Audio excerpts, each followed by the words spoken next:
And this broadcast should last. Peace in the east, the west, the north, and the south. This flirting back to you today. I know it was back earlier. My live feed broke down, but I actually have some, I think there's some decent Wi-Fi over here, so I decided to get into conversation. So check on in.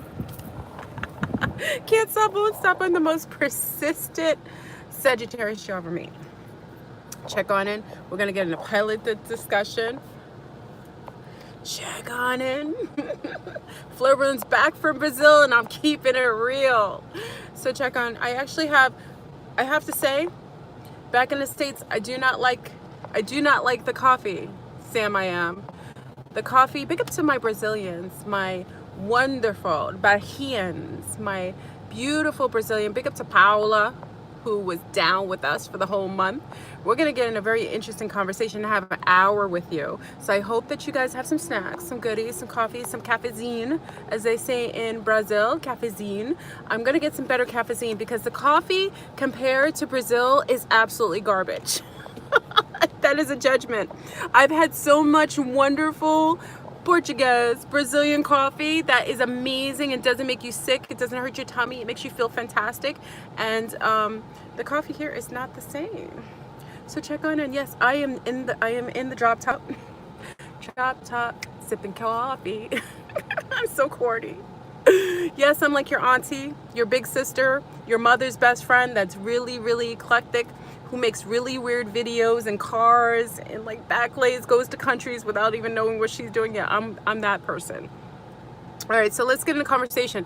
Now, there's quite a few people, more people are gonna check in. I'm going to give you a warning. I'm giving you the real deal Holyfield on Brazil. I am outside of the country now so that I am safe to give you a better perspective and a better, the truth about Brazil, the true lies about Brazil, and the beauty and the beast all in one wonderful sandwich. So check on in. So let me give you the warning. If you are checking into this broadcast, and this is the beginning, some of you will be rewatching the live, some of you are on the live, I will give you a warning. And I'm only gonna give it to you a few times because this will bother you. The truth that I'm about to share with you will for some trigger you. It will trigger you.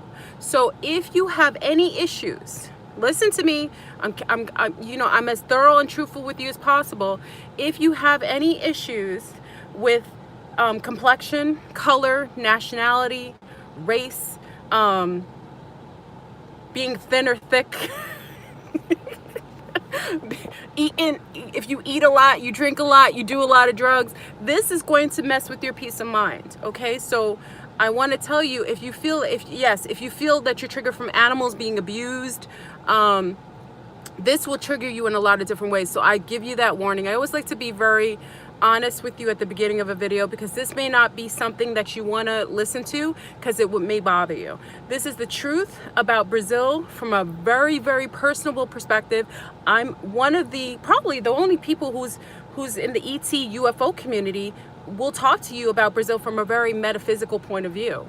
And then I'll bring up the actual physical, the more material point of view of Brazil. And again, I haven't been throughout the whole country, so let me put that out there. I'm drinking disgusting Starbucks coffee because I've been drinking cafezinho in Brazil for a month, and it is absolutely amazing. I will tell you the most beautiful parts and the beastly parts about Brazil.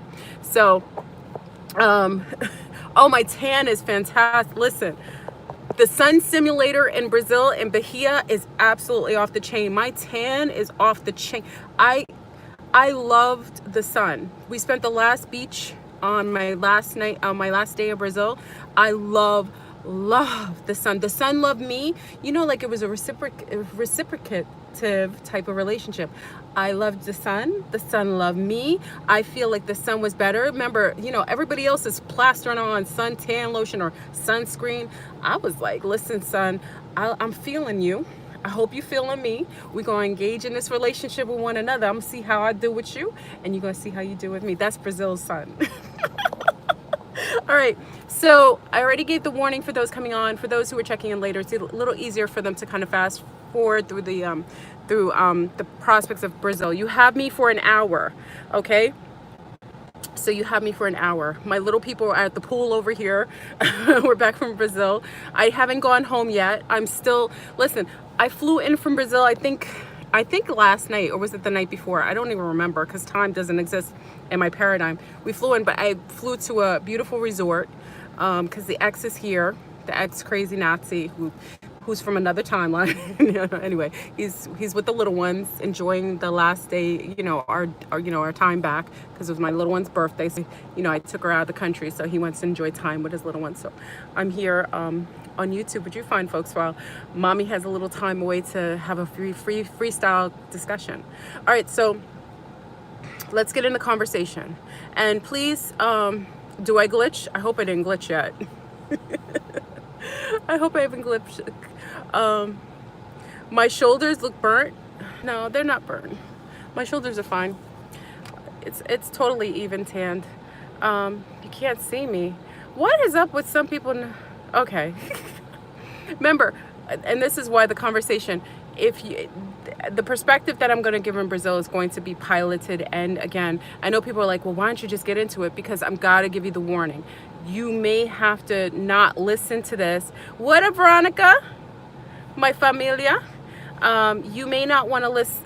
Hey, Iran's in the house. You may not want to listen to this conversation if you get triggered from any sort of racial. I don't believe in races. I do believe in other species, but if you get in conversations. Anyway, let's get into conversation.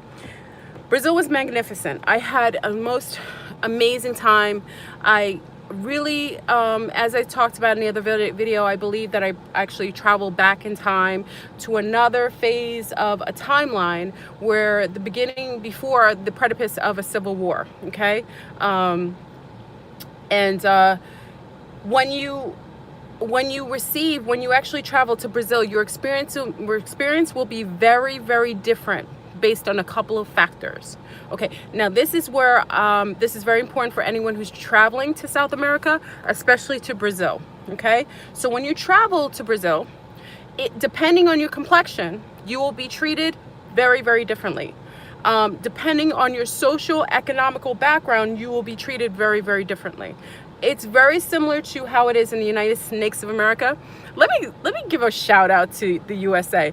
I'm really appreciative of the United Snakes of America. You know why I appreciate you, United States? Because as I travel back in time to another country that has more corruption that I think even you have, I really appreciated being an American. I really appreciated the certain civil rights, even though it's all a lie. I really appreciated my freedoms here. I appreciated the things that I'm allotted to do as a woman. I'm very appreciative of my freedoms that I have as far as speaking my mind, even though the government may feel like I'm a nuisance, but they still allot me to do that based on creating false laws. Let me stop. Laws that allow for protection of my free speech. So I have to give a shout out to the United Snakes of America, because remember, when you travel outside of your country, you learn to appreciate some of the liberties that you have that you did not appreciate before you left. Okay, so I think a lot of times, I talk a lot of smack, but I will tell you, even though I'm moving partially to Brazil, I am definitely keeping my my U.S. passport. And you will realize why when you travel there as well. Okay, so I traveled to Brazil. I left a month ago. Many of you watch me. Listen, I have to drink this is not cafeine. I'm very upset that this does not taste like, and I came to I must have traveled back in another timeline. They don't have straws anymore. They have this, but it's helping to protect the planet. So I did fly back into another timeline that actually, wait, haven't Brazilians got every complexion? Oh, we're going to get in that conversation. Okay, yes. Okay. So I traveled to Brazil over a month ago. About a month ago, I think today. When I arrived there, I had big up to Paulina. Paula was actually my homie that's actually from Brazil. She's not from the part of Brazil we flew into. I won't tell you exactly. I was in Bahia. Most of you know I was in Bahia for some of the time, but I was in northern Brazil for the entirety of the time. I didn't do South Brazil. I'll probably do that in March, okay? It's a very different feeling. Now, for those who are from the States, I can't speak for the other countries, but those who are from the United States of America, the north of Brazil is likened to our south. So how the southern people are, how the south is perceived by us, is how you would perceive the north in Brazil. Everything is flip mode. Everything is inverted. The south in Brazil is very cool. It's cold. It's their winter right now. It's our summer. In this northern part of Brazil, it's very hot, warm, humid, beautiful, tropical. Many people from the southern part of Brazil go during this winter time to go to the northern part of Brazil to enjoy the amenities of the sun and the tropics of the northern part of Brazil. Okay, so it's flip mode for those who don't know. So it's their winter time. So even when solstice came about, I celebrated solstice, winter solstice there, not summer solstice with you guys. Okay. When I had Paulina, who I call her Paulina, Guccina, because she says Gucci all the time. She actually was the one who had me come to this particular location. I had a beautiful home that was, I particularly wanted it to be it was going to be the prototype of maybe the homes that were going to be built on the sanctuary and that I'm creating in Brazil. Okay, so I stayed in, many of you saw me, I was in the house in Brazil. It was beautiful. The gentleman who built, that's another conversation. So upon arriving in Brazil, one of the things I noticed, because I flew into northern Brazil, one of the things I noticed is that even on the flight to Brazil, there was absolutely zero brown people. Now remember, for anyone, please give the warnings to anyone coming in here, because I don't want to hear a conversation. Why are you talking about complexion matters depending on where you fly or where you go to. I went back in time and it was different. Okay, so there weren't any people, brown people, on the plane to Brazil. Now, why does this matter? Because the majority of the country is brown people, whether they're mixed with a lighter version of brown or darker version of brown. There weren't any except Fleur Brune and her lovely little niestas on the flight to Brazil from Orlando.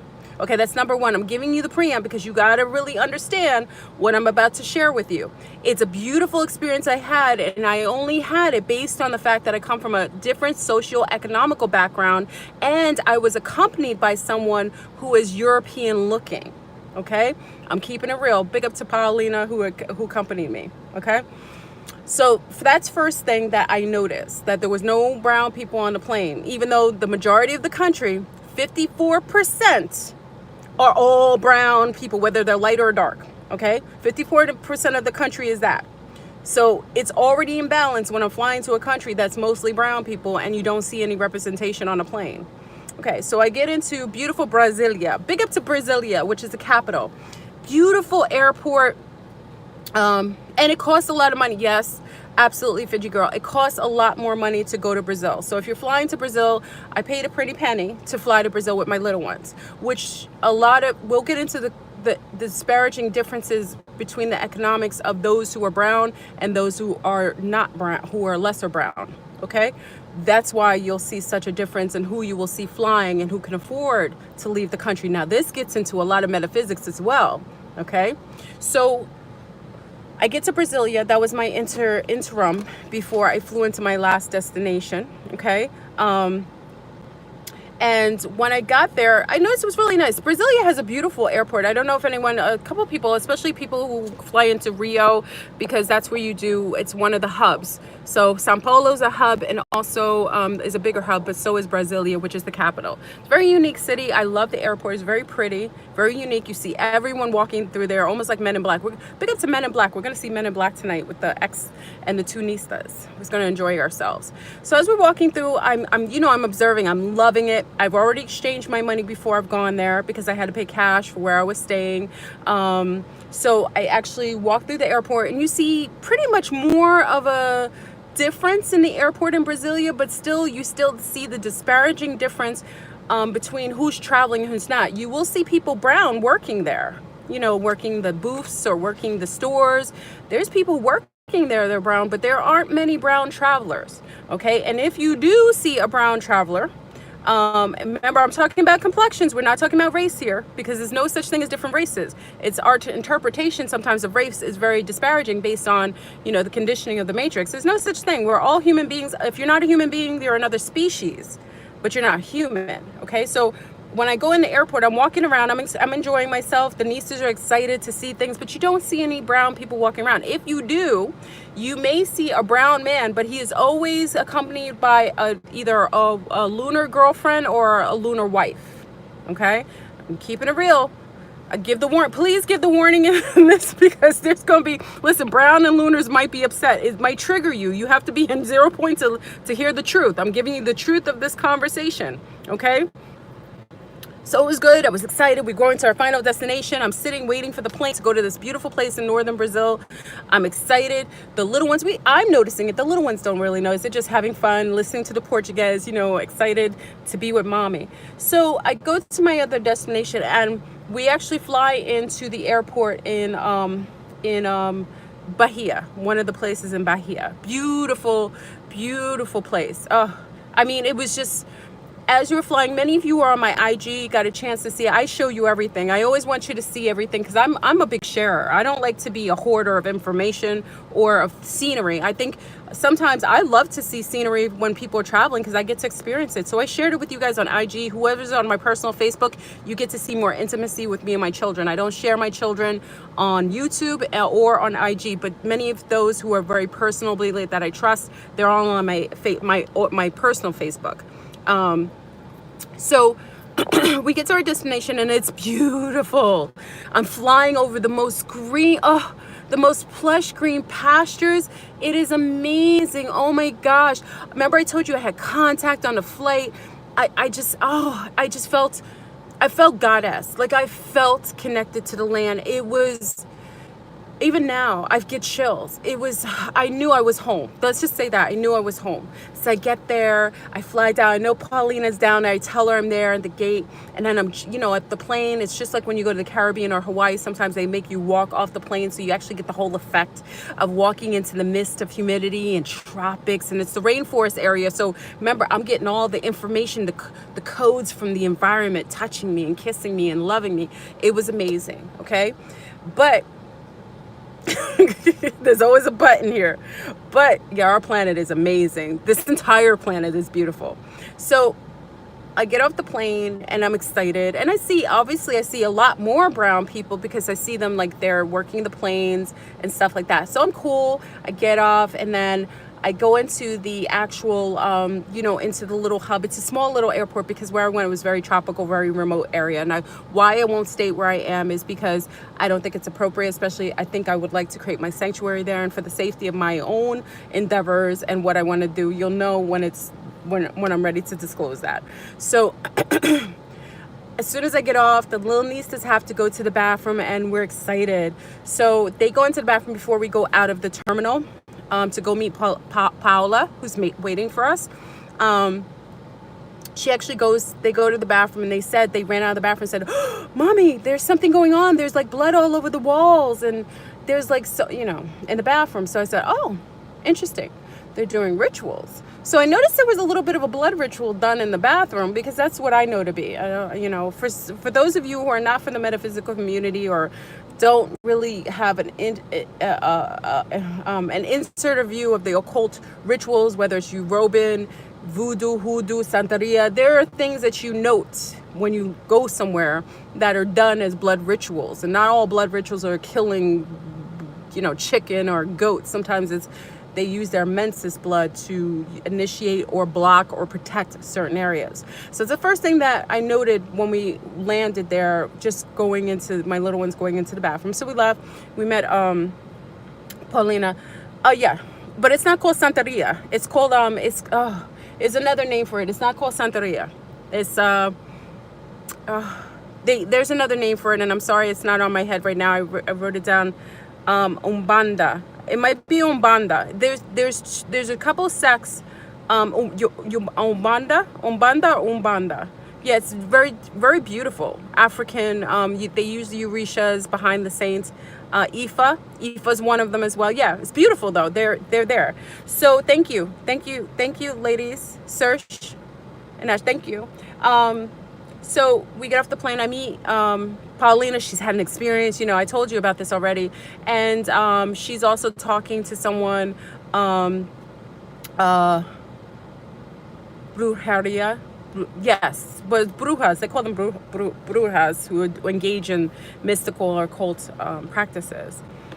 So anyway, we get there. It's beautiful, you know, and I'm going to give you some of the know-hows how to travel to Brazil. One thing I will say to you, if you rent a car in Brazil, oh, okay, sorry about that. I'm in a car. So if you have, hold on, everyone. I just have to turn off the car for a minute. Okay. If you are traveling to Brazil, make sure that you rent your cars and you prepay them previous to going there. Because one of the things you will notice, especially where I was in Brazil, they're hustlers.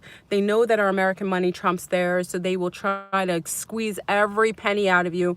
And if you do not know Portuguese, I am grateful that Paula was able to accompany me, because I will tell you, what was going to be half the price ended up being $400 more, based on the fact that they don't tell you a lot of things previous to you coming to Brazil. So what I would say to you, if you're traveling to Brazil, make sure you prepay your car or your truck. If you're going to northern Brazil, we didn't have many streets that were paved, a lot of bumpy roads where there was a lot of mopeds and ATVs because there weren't roads, a lot of unconventional roads. Because of that, I always suggest to you, prepay your cars if you're doing it on, it doesn't matter what you're doing on Orbitz, Travelocity, whatever you're doing it on, Hertz, make sure you prepay it. And if you get down there, yes, you should get insurance. You have to get insurance, because the driving in, especially where we were, was nothing that, unless you've driven in Mexico and South America before, and I'm a New Yorker, and we drive safe. We drive like Boy Scouts and Girl Scouts compared to where I was in Brazil. So just make sure you do that. I always give that warning to you before flying.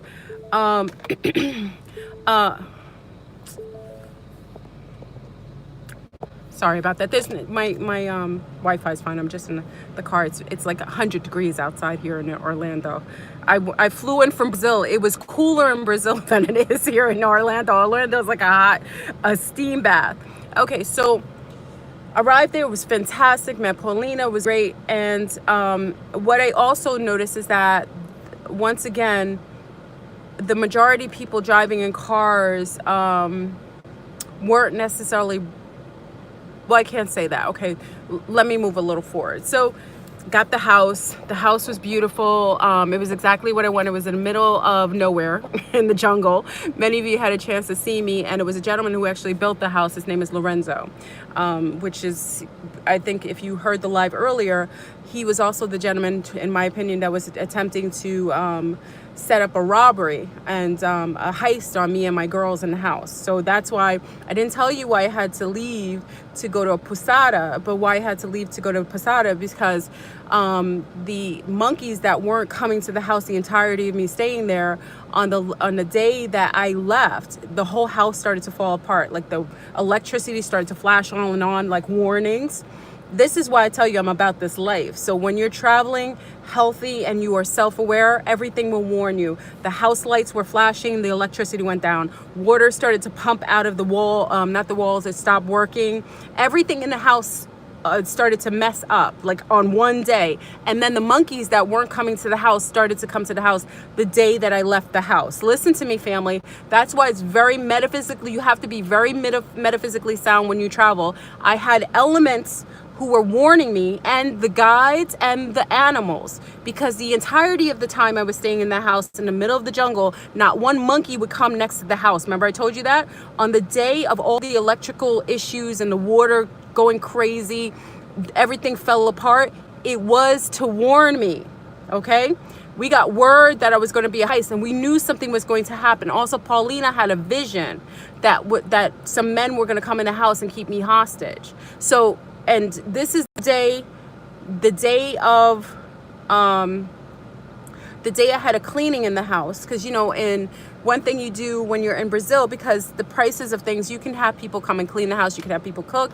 It's basically living in a indentured slavery area where you can, you can actually have people do things so much more personally, because the cost of things, remember, our money, and if you have euros, trumps their money, so you can do a lot more things. But the day I had a cleaning, and I had dogs that used to stay at the house that were the gentleman's dog who built the house for me.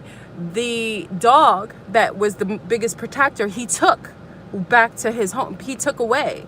So he actually took the protection dog, his dog, away from the house. That's also how we knew he was setting up for a heist. Okay, so listen, I'm from New York. I'm about this life. I got warnings metaphysically. Remember the house falling apart, the monkeys coming. And then also I took my own self-awareness for my own wisdom and things I gained from living enough in cities and urban areas to know when people have something that's protective and they pull it away, it means that they're setting you up. And it was on the day I had cleaning. So apparently they were in the house and saw some things that maybe they wanted to rob me for, and they were going to set me up. Okay, and also he called prior when Paulina. That's why I said big up to Paulina. She was on it with me because she's spiritually sound. So we made the decision to go and stay in a posada, which was wonderful and beautiful, on the day that they were created. That we personally think they were going to create a heist. And also, this person has put that particular house, which is a prototype, on Airbnb. So we're making sure that we have the authorities and we contact Airbnb, and he will be omitted from that site based on that. Okay. And why this is important, family, is because, let's go back. I don't want to go too much further. I want to kind of stay on topic, but this has a lot to do with it. Remember, Brazil, which I told you before, is a patriarchal country. It is in the past, it's a patriarchal, and it is very racially piloted, meaning that the majority of people who are in rulership in that country aren't of the majority of people in the country, which is like most, if you think about it, it's kind of like most countries, but it's more disparaging because it's a bigger difference. We've never had an even ratio of people. Like when you have usually in the Caribbean, I come from the Caribbean, usually in the Caribbean, if you're in the Caribbean and most of the majority of people are brown, then you see the majority ruling in the house, governmental house or on television. You don't see, at least in the Caribbean island where I come from, St. Lucia, Martinique, even Dominica, you see representations of the brown majority on television. You'll see everybody else, but you'll see the majority. When you start to see zero, and that's another thing that will bother some of you, is because the majority of people on television are all lunars, and they're not. And when I say lunars, not even tanner.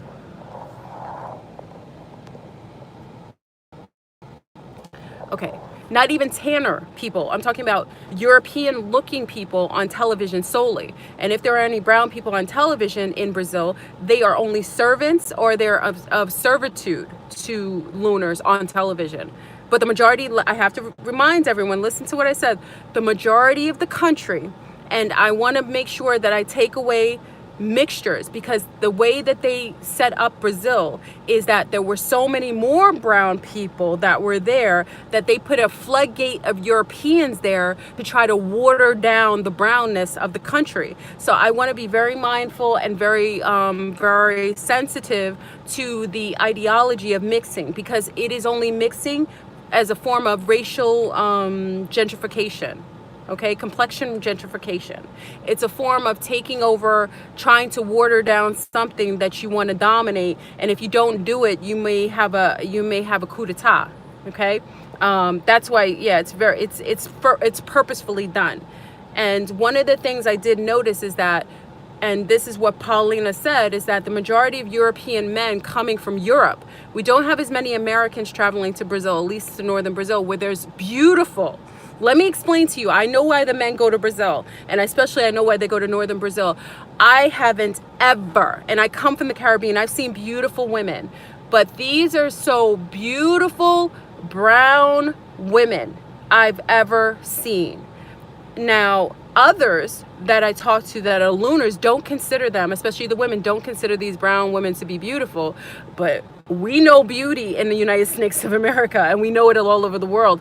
These are the most stunning, most natural looking brown women who have not really been altered much. So when I say altered, you don't see them walking around with like plasters of makeup, their hair. This is northern Brazil. I don't see them walking around with weaves and so on. They wear their afros proud. I mean, you have girls of all different texture hair, and their hair is beautiful. Like, you see the girls at night when they go out, their fros are like, and they're proud of it. Like, they wear it like a mark of like beauty.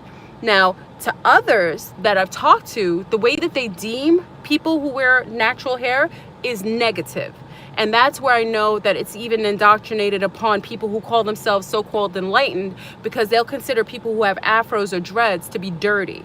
And we know that seeing a beautiful afro or dreads, or no, I don't want to call them dreads, locks, doesn't denote dirtiness. That has to do with hygiene. You don't call someone's hair dirty because it's an afro, because we already know that someone's hair texture doesn't denote hygiene, hygiene issues. That only comes from people who are more so not exposed to enough brown people personally, so they have a disparaging visual or a thought of people of color based on lack of self-awareness and lack of exposure. Okay, so I'll hear from some of the Europeans that I'm cool with, and they consider that to be unattractive, but I know it's the most beautiful thing. And I also see it as something amazing to see women walking out at night that look stunning, and they're just naturally that way, and they're so unaware of their beauty that it's amazing. So let me go back to this.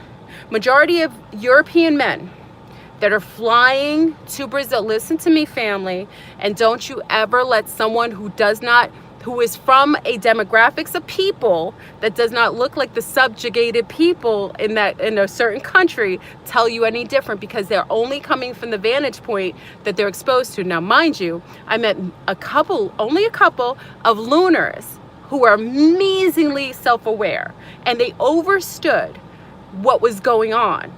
But the majority of people in that country that are lunars that I was exposed to are highly indoctrinated and are suffering from the same Stockholm Syndrome that many of the poorer demographic brown people are suffering from. So that's why I say as above, so below. So the same indoctrination and the same subjugated feeling about themselves that brown people are suffering from is the same amount of indoctrination that the people who are supposedly the upper tier suffer from. Okay, so that's why I want to come from a very balanced disposition. So what's happening now is you'll see, even when I was staying in town, you'll see tons of business lunar males traveling to northern Brazil to purchase either children or women of color. Listen to me, family. I will say it again. The majority of men, lunar males, who are traveling to Brazil for business or otherwise, are engaging with children, brown children, or women of color. Whether it is to pull on, and it's not always, well, what I will say this, sometimes what will happen is that the lunar males who are traveling there also will marry the brown women. So I don't want to make it seem like they're only there having sex with them. I see that they appreciate the beauty of a lot of these women, and some of them come, like there's a huge population of Italians there, which I didn't even know was in this part of Brazil, and they're actually going there and marrying these brown women and creating what you consider to be mixed complexion children, which are absolutely beautiful. But I'm just saying, I want to keep it real, because when I'm seeing a group of males in some of the hotels or the setups, and they're traveling on their own without their wives or families, you automatically realize that there is most likely a motivation to engage with sex, unorthodox sex with the children, because children are actually solicited there regularly. And I will tell you that there are parents, mothers who, because they consider themselves poor. Now listen to what I just said. They consider themselves poor. DR is very similar, a little different, but similar. They consider themselves poor. Why do I say consider themselves? Because Brazil is plentiful. Brazil, there isn't any starvation in Brazil. Every corner you go, there are fresh coconuts, mangoes, papaya, these fruits that moringa. There's so much fruit. There's so much food and resources in northern Brazil that there isn't any starvation. That's why I say that people are suffering from forms of indoctrination, suppression, and Stockholm Syndrome based on a group of, you already know how I'll tell you, a group of beings that come from other nations who have heightened amount of technology and money, who are able to subjugate the people and keep a corrupt system to keep them suppressed. When I went to Bahia, the majority of people there, family, all the brown people, listen to what I said, all the brown people, all, light, brown, in between, it doesn't matter, the majority are all considered to be subclass. I told you, and I've said it in many videos, and I couldn't say it to you fully until I was out of the country because they don't like that rhetoric of truth, especially coming from educated brown women. Because for men, most brown men won't tell you too much because they're engaged in having sexual liaisons with the most beautiful women there. So they have a different point of view based on the fact that they're taking advantage of the same subjugated treatment of same subjugation that the ones who created the system are engaged in. So a lot of brown men who go over there, who say they're doing stuff, they're over there taking advantage, getting themselves the brown women that are very, you know, beautiful Brazilian women that are suffering under the same system of subjugation. Okay, so that's why hearing this from myself will be a very, very different way of seeing and hearing it, because it will be from a more objective point of view and based on the fact that I wasn't going there to utilize any sort of the resources. I wasn't going there to take advantage of children and women. I wasn't going there to take advantage of people. I actually was going to connect to myself and my ancestors and also look for a wonderful place to create a wonderful village. So it's very different, okay? So I wanted to state that. And if you see any brown men who have any wealth there in the country, what you'll notice is that every single brown man that has any sort of resource, whether he had land, he will be motivated to only marry or mate with a lighter or European mate. Same thing as here, because he's suffering from Stockholm Syndrome. And you know my theory on that. I know a lot of people don't like when I say it, but it is the truth. When you like yourself, you mate with those who are more like your own genomes. When you go outside of your genomes, it's because you're trying to correct something that you think is off. So most people who are suffering from the highest form of Stockholm Syndrome will marry people that look the opposite. And usually what happens if you are coming from a family that had problems or trauma, father molested, because I met one of the most amazing Brazilian women that spoke English, brown woman, and she said that her mother, who was mated with a brown Brazilian that used to rape her for like years, and she cannot mate with a brown male, so she only chooses to mate with the Europeans based on her trauma. So this is an example of why most people now, the only time you can kind of give a little what you consider to be a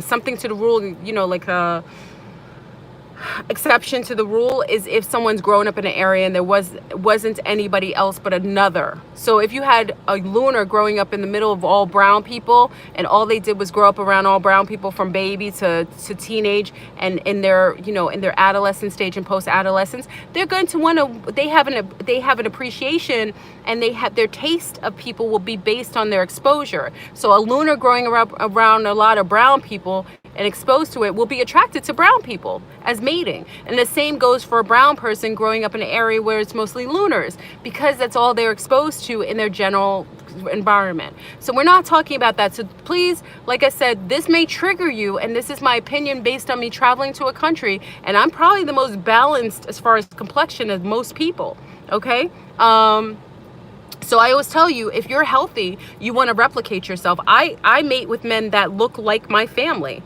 I love my father. My father treated me incredibly well. My mother and father were really good. You know, they did you know, they weren't perfect, but I loved how I was reared. I loved the exposure I had. So I had a healthy background. So that's why I choose males who are more likened to myself. If you ever look at Kirk or you look at any of the males that I'm attracted to, if you notice, they look very much like me and my family because I appreciate myself. And I'm not saying you hate yourself if you're dating someone outside of yourself. I'm saying you're suffering from some sort of Stockholm Syndrome or trauma to make you want to change something in your biological makeup of your children because you've been traumatized. So if your father was really heinous, or he raped children, or he hurt you, or he was very far removed, you won't want to choose a mate who looks like him. So you might end up going to the far right because he did that to you. So you don't even, and that's why you get some women who don't even want to mess with men because their fathers were that heinous. That's when it goes very extreme, when women don't even want to have a male partner because their father was egregious, you know, misogynist, or he used women. Some women will totally be adverse to even men based on that, and same vice versa with males. With having mothers. That's why I tell brown mothers all the time, do not bring your brown boys into your issues with your life, especially if you feel like it's hard, because you'll make him not want to choose you. He'll choose women that are the opposite of you because they consider to be brown women as to be trauma to them and bring on hardship. So they will choose lunar women that they feel have better privilege based on the fact that their mother always was complaining, or she wasn't happy, or she always was suffering. Okay, so it's not a judgment. This is based on my own, I'm a researcher, I'm a geneticist, this is what I did. So like I said, you know, take that as you would. So Brazil will do that to you. So when I'm in northern Brazil and I'm hanging out with Gucina, remember Gucina is a European looking Brazilian. And all of the people that had money where I was only were lunar. There wasn't one brown person other than the one who owned a coffee. He ended up being a banana. That's what Gucina called him. He liked Gucina. He owns some coffee places around the concourse. You'll see him. Some of you saw him on the video. But also he only mates. He came from the fisherman town where he was a brown man, good-looking brown man, and he only dates and mates with lunar women. He will only mate with them. He thinks brown women are beautiful, but he's suffering from Stockholm Syndrome. So he can't be attracted to women who look like him because he knows that his children will be subjugated in that environment and they'll be treated lesser. Okay. As I was sitting and big up to the coffeezines. I love coffee in Brazil. Coffee in Brazil was like having sex, like really good. Yeah, I'm serious. Having coffee in Brazil was like having really good sex. They have times in Brazil where they go cafezine, and it's like a whole ritual. Like they get these little cups and they sit and talk. I'm telling you, I get excited. Like I wasn't having sex. I wasn't mated with anyone in Brazil. Even the men were amazing looking. I'll tell you a little bit about that. But the cafezine was like you had an intimacy with your coffee. Like every day, oh, the coffee was so sexy. Like every day was a cafezine, and then you have a little sweet with it. So they stop. Like there's literally like in England when you go to Europe, they have like tea time, and they make it like tea and crumpets and all that stuff. No, this is to the exact, but this is Brazilian style. So they stop everything. The coffee place is open. They have the sexiest things, and you sit there and you have your cafezine. And I showed you, some of you saw my thing, and they like pour it, and then I like it with, you know, mascada, which is like brown sugar. Oh my gosh. If anything, I appreciated the coffee. Oh, cafezine time was it. So that's another beautiful thing. Yeah. I know it's crazy because you're like, okay, but it was that amazing. But when I would sit down, and we had a place in the square where we always get our cafezine from. Wonderful. I love this place. I met some amazing homies, and all the people working for the cafezine were brown people, and they hadn't ever, listen to me, family, they don't see brown people sitting there enjoying coffee. They don't, unless they're accompanied, like they're a nanny or something. They don't see that. So me coming, and you know, I'm unapologetic in all my copperness. I'm coming feeling myself. You know, I'm feeling myself. I'm going, I'm happy, I'm feeling amazing. Sitting down for my cafezine with my homie Paula, and we're sitting there. They don't see that, especially a woman of color. So when I'm sitting there, you can imagine that it's really, really messing with lunars, more so than brown people, because the brown people are shocked, but they're happy to see it. You could see an internal, like, wow, you know what I mean? That's, I'm telling you, it was like living back in the days. It was like literally living, like I was walking before pre-Civil War in America, sitting down at one of the places that was white only. It was kind of like that, but they couldn't tell me that because I'm an American. Do you see what I mean? So I'm sitting there drinking, and you have lunars who would sit there in shock. And listen to me, in shock, looking, probably in some scenarios think that Paula is taking care of me, or she's hosting me because of that. You know, they thought Paula was also, so automatically, because I'm sitting there, they automatically think to themselves, that's odd. And whenever, also, even though you have lunars who are sitting there engaging in that, there's a shockness, but also an uncomfortability that they have to kind of push away, because there is a lie that is being perpetrated by Brazil. And the lie is that the mixing utopia is a lie. That does not exist. I hadn't seen it. Majority of lunars there do not feel comfortable. I said majority, I didn't say all. Listen to me, because I met some amazing people, and you'll see them on the video. Amazing. But for the majority of lunars there, they like to have the advantage, and they're very uncomfortable, especially with a woman of color who's feeling themselves and supersedes them in economically. They're very, very upset. Oh, you married a Latino? You have a very interesting love life. Many people weren't surprised. There were some niestas who've been to, a lot of our niestas, a couple of them who traveled to Brazil had an issue with Brazil because of that. They felt a certain way. Listen, I travel well. And I'm highly unapologetic as well. That's one thing. Oh no.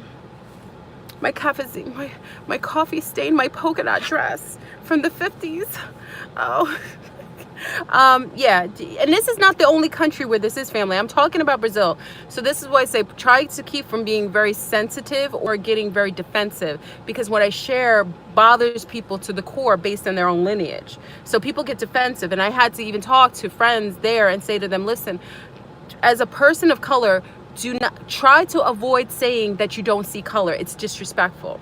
It is a program that is initiated with only lunars. You won't hear brown people ever say that. So I always tell lunar people who say that, be very mindful, because brown people, we know what that is. That's a program. That's a program loop. So when you say to brown people, or you say in public that you don't see color, that is a program loop that is initiated, I think personally, in the genomes and the lineage. It's a way to try to evade the truth. I see color. I have a red bathing suit on. I love polka dots. I love red flowers. I have to tell that a lot of times to get them reprogrammed, or to take them out of it. I try to reprogram people who are suffering from that. Please stop saying it if you are a lunar. That only is a lunar statement. And I know it's not something that's meant to be manipulative. And I know a lot of times it isn't even known that that's part of a program that's only initiated with lunars. But please refrain from saying that, because that is a program. It's purposefully created for people to say that as a way to be wholly removed from the social injustices that are in certain people's timelines. So every time you say it, a person of color basically says that you're unconscious racist.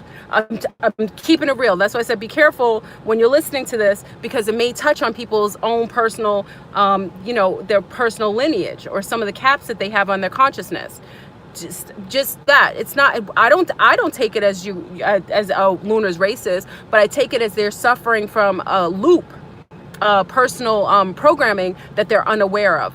You do see color. So even Cuchita says, I see color. You have to see color. I love wearing polka dots and red. As you see, this is my favorite. I love wearing stripes. I love having certain color schemes on me. I have a preference of certain flowers over other color flowers. Sometimes I wear black to show things, and I wear white to show other things. So we all see color. To say that is disrespectful, and it's also dishonoring of yourself. Okay, it is a program. Cut out the program, restructure the way you think, and you will start to see from the perspective of truth as opposed to lies. Okay, lies. Okay, let me just state that. So as I started to go through Brazil and enjoy the amenities, the majority of brown Brazilians aren't paid well. They are paid like slaves. Basically, the majority of brown Brazilians, especially when I went to the Posada, big up to the Posada. I love the Posada. But when I went to the Posada, I started to talk to many of the beautiful people because I love talking to everyone. And what happens a lot of times, because they want to create disharmony, and they don't want the brown people to consider to get freed up, especially when you have someone like me showing up that messes with the whole system. Me showing up is the change that needs to be. I don't have to do anything but be myself in order to initiate change. By me just being there as a healthy woman of color with her 2 children, I wasn't accompanied by a male. I didn't have to be. I am financially healthy. For me to have freedoms to eat, do, say, and be who I am by the very nature of myself was a revolution. So people of color to see, so that they can break themselves out of the programming that was initiated in order to suppress an entire country. One other thing I have to state to my native Brazilians that they are unaware of is that, and I didn't realize that they didn't know this, why the country is mostly, do I speak Portuguese? Yes, now I do. not greatest to the greatest degree. Like bontage, I speak enough Portuguese to get through. Now, I remember I was in Brazil for 30 days. So because I was there, I have little phrases, little ways I can understand money exchange. The longer you're there, the easier it is for you to understand the language and for you to actually speak the language. Writing would be something that I would love to do as well. Remember, French is my first language, so understanding Portuguese is easier for me based on the fact that I speak a Latin language. So sometimes I could break apart what people say. I can't necessarily respond properly, but I can do it well. There isn't anything to be angry about because I'm going to show you the balance. Oh, my car is going to shut off again. Hold on, family. It's not going to turn off, but okay, because I'm running the car. Am I on for an hour? Hold on. Okay, I'm going to tell you the balance of this. That's why I said keep the judgment out, because everything is fair in the universe. That's why I said I'm going to give you what it seems like disharmony, but I'm going to show you how the harmony comes about. So as I'm enjoying my time in Brazil, I'm not taking it personal. What I did sometimes take personally is how certain people were very far removed from the actual social injustices.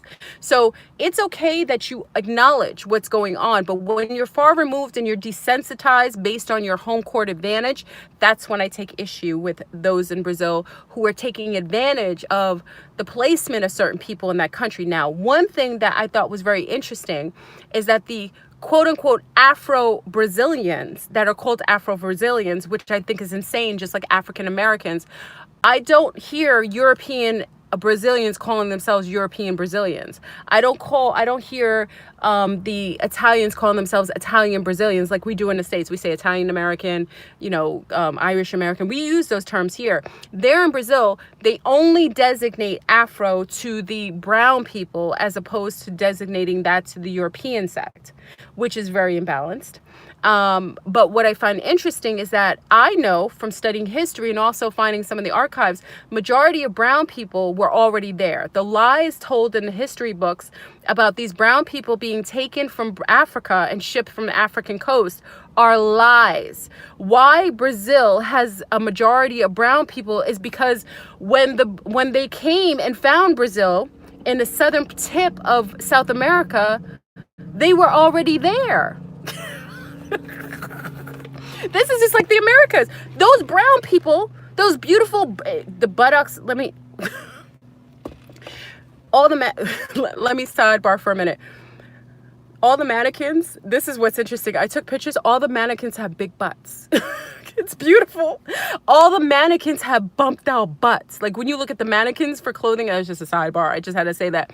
The majority of people that are coexisting in Brazil that have been labeled Afro-Brazilians are actually native to that land. So they would call the indigeno, I know Paulina's going off on this. She was like, that's not how you pronounce it. What we call the indigenous. The indigenous that I took pictures with, some of you saw some of the pictures. Those particular ones, just like in the States, it's all smoke and mirrors. Those were the Asiatics that migrated to these regions. That's why they don't have the buttocks. They're a little more flat on their buttocks. They're flatter on their bums. Their facial structure is different. They have brown skin because they migrated there and mixed with some of the indigenous brown copper people. So these were Asiatics that migrated there way years ago, many, many years ago. Remember the Asiatics did a sweep all over South America, Central America. That's why you see more Asian looking indigenous. But they're not indigenous. These were migrants that came and flooded the area and mixed with all the native brown people. This is a fact. There's archives to prove it. Even the bones that were there that predated, the oldest bones in Brazil are a brown woman that have the same bone and structure as myself and the same bone structure as any Afro-American brown woman. Okay, so the lies that they're promoting, and even the schools. Now, when I will say to this, the schools, there are not many people there can read and write. And this is what is very sad. When I was in northern Brazil, I used to go to the ATM machine and I used to get pissed off. I stopped because I didn't know why. But I was getting pissed off going to the ATM machine because these people would take forever at the ATM machine. I was like, why? I told Paulina, I was like, why are they taking forever at the ATM machine? I was like, why do you have 2 and 3 people at a screen? I didn't know. It's because they couldn't read. They couldn't read and write. So they had to have someone else, either their child or someone else. Oh, thank you. I appreciate the donation. Thank you. Thank you, Muhammad. Thank you. They would have their child accompany them. That made me very sad. It did make me very sad because I was so nasty, egregious American, like we can be. Keep it real. I want to keep it real. I was very egregious. I didn't understand, and it's because they couldn't read. So the educational system in northern Brazil is almost non-existent. The children don't want to go to school. There's such violence in school. I met a teacher on the beach, and he said he came from Miami. He was a native Brazilian that moved to Miami, and he came back as a teacher in Brazil, and he said he won't ever teach in Brazil again because when he taught in Brazil, he was afraid for his life. He said there's a lot of teachers that get murdered in the schools, and the schools are so unkept and so non-governed that the children aren't really cultivated to learn, and they're not even groomed to even want an education. So a lot of people, grown people, can't read. So I was very sad. I changed my perspective, and I started to be a little more patient at the machines, and I no longer saw from that lens. Oh, thank you, Muhammad. Thank you. I appreciate the donation. Thank you. So I saw that. So big up to the children who are helping their mommies and their uncles and stuff read the screen on the ATMs. I really, as a mother, you see that's tough. Paulina's lived there for a long time, so she just said it kind of nonchalantly because she's seen it so many times. They can't read. And that was something that was hard to see. Also, the majority of times, if you engage with some of the nativos, I call them nativos, and let me explain this again. And this is somebody, I don't even have to say it's allegedly. It is a fact that the majority of brown people who are called Afro-Brazilians are native to the Brazilian lands, like my grandmothers. So we have to stop this nonsense with this gentrified way of seeing things in order to make a foreign nation. Listen, if you have to put sunscreen to be in the sun, it means you're not native to that land. So stop calling the people who don't have to protect themselves from the sun. Stop calling them foreigners to a land that their ancestors actually were on. That's very disrespectful. I wouldn't go to Europe and say to people like, I'm cold, because you know how cold I get. I wouldn't go to Europe and Sweden and be like, oh, well, I'm indigenous from here. You know what I mean? It's disrespectful. It's, you can see and I consider it to be disrespectful. The people there are natives there. They're actually indigenous there, and they're treated like subgroups, and it's very disgusting. It is very disgusting. But remember, the universe, Mother Universe, does not tell you anything. She shows you everything. Okay, she doesn't tell you anything, she shows you everything. So even with Yemiya, it's beautiful to see that they're in northern Brazil, in Bahia. Bahia has a beautiful love for Yemiya, for Mami Wata. We call her Mami Wata, for Isis. They love her. They worship her everywhere. She's everywhere, but she's an African deity, an African Orisha. But all of the pictures and all of the statues were European. So it was interesting that when I asked one of the brown Brazilians, where is the brown Yemiyas? I said, she's an African Orisha. Why am I only seeing one? They showed me the one that I took a picture of on Instagram, and she was amazing, but she was in a back room hidden. Okay, so even the Orishas are whitewashed in order to give a certain imagery that is more comfortable for those who are not indigenously from those lands and are utilizing the subjugation of the brown Brazilians that are native to those lands to keep them in a placement of non-loving themselves. Even though you see some beautiful imagery of African, African posters or African, art. Like I bought the most amazing, I'll take a picture of all of the amazing arts, beautiful statues that I bought. Even with that, that's okay for them to allow that. But anything that has power or has some sort of mystical powers, they won't allow for that image to be brown. They don't want a populace that over supersedes the others to have any sort of visual that would empower them to love themselves and to make decisions that are more sound based on their own self-awareness. It's very simple. But let's get into the beauty of the imbalance, okay? Because remember, we must judge from the angle of both lenses. Even in the case of Brazil, when traveling to Brazil, I realized one thing that was amazing. As those who are in power, especially here, big up to our family in Rio de Janeiro, and from Sao Paulo. Sao Paulo, the people from Sao Paulo are very educated. What you'll see is a lot of people who travel to the other parts of Brazil, Sao Paulo, have more education. Even if they're, the colors, you won't see as many brown people. If you see any brown people that speak English, most likely they're from Sao Paulo or Rio, okay? They look, even the physical, the way that they talk, with the when they talk Portuguese, the Brazilians from Rio have more of a like a sh. When they talk, pachina, they have more of a sh when they talk their Portuguese. That's how Paulina actually showed me the difference of the different tongues, of how the different accents, like to us in the States, where people from the South have more of a drawl and people from the North have more of a different, more of a crisp English kind of way of speaking. It's the same likewise there. What I will say there is, even the people in Rio, which I found was interesting, is many of you heard about the favelas. The favelas are, I'm gonna make, listen, big up to our Brazilians from the favelas.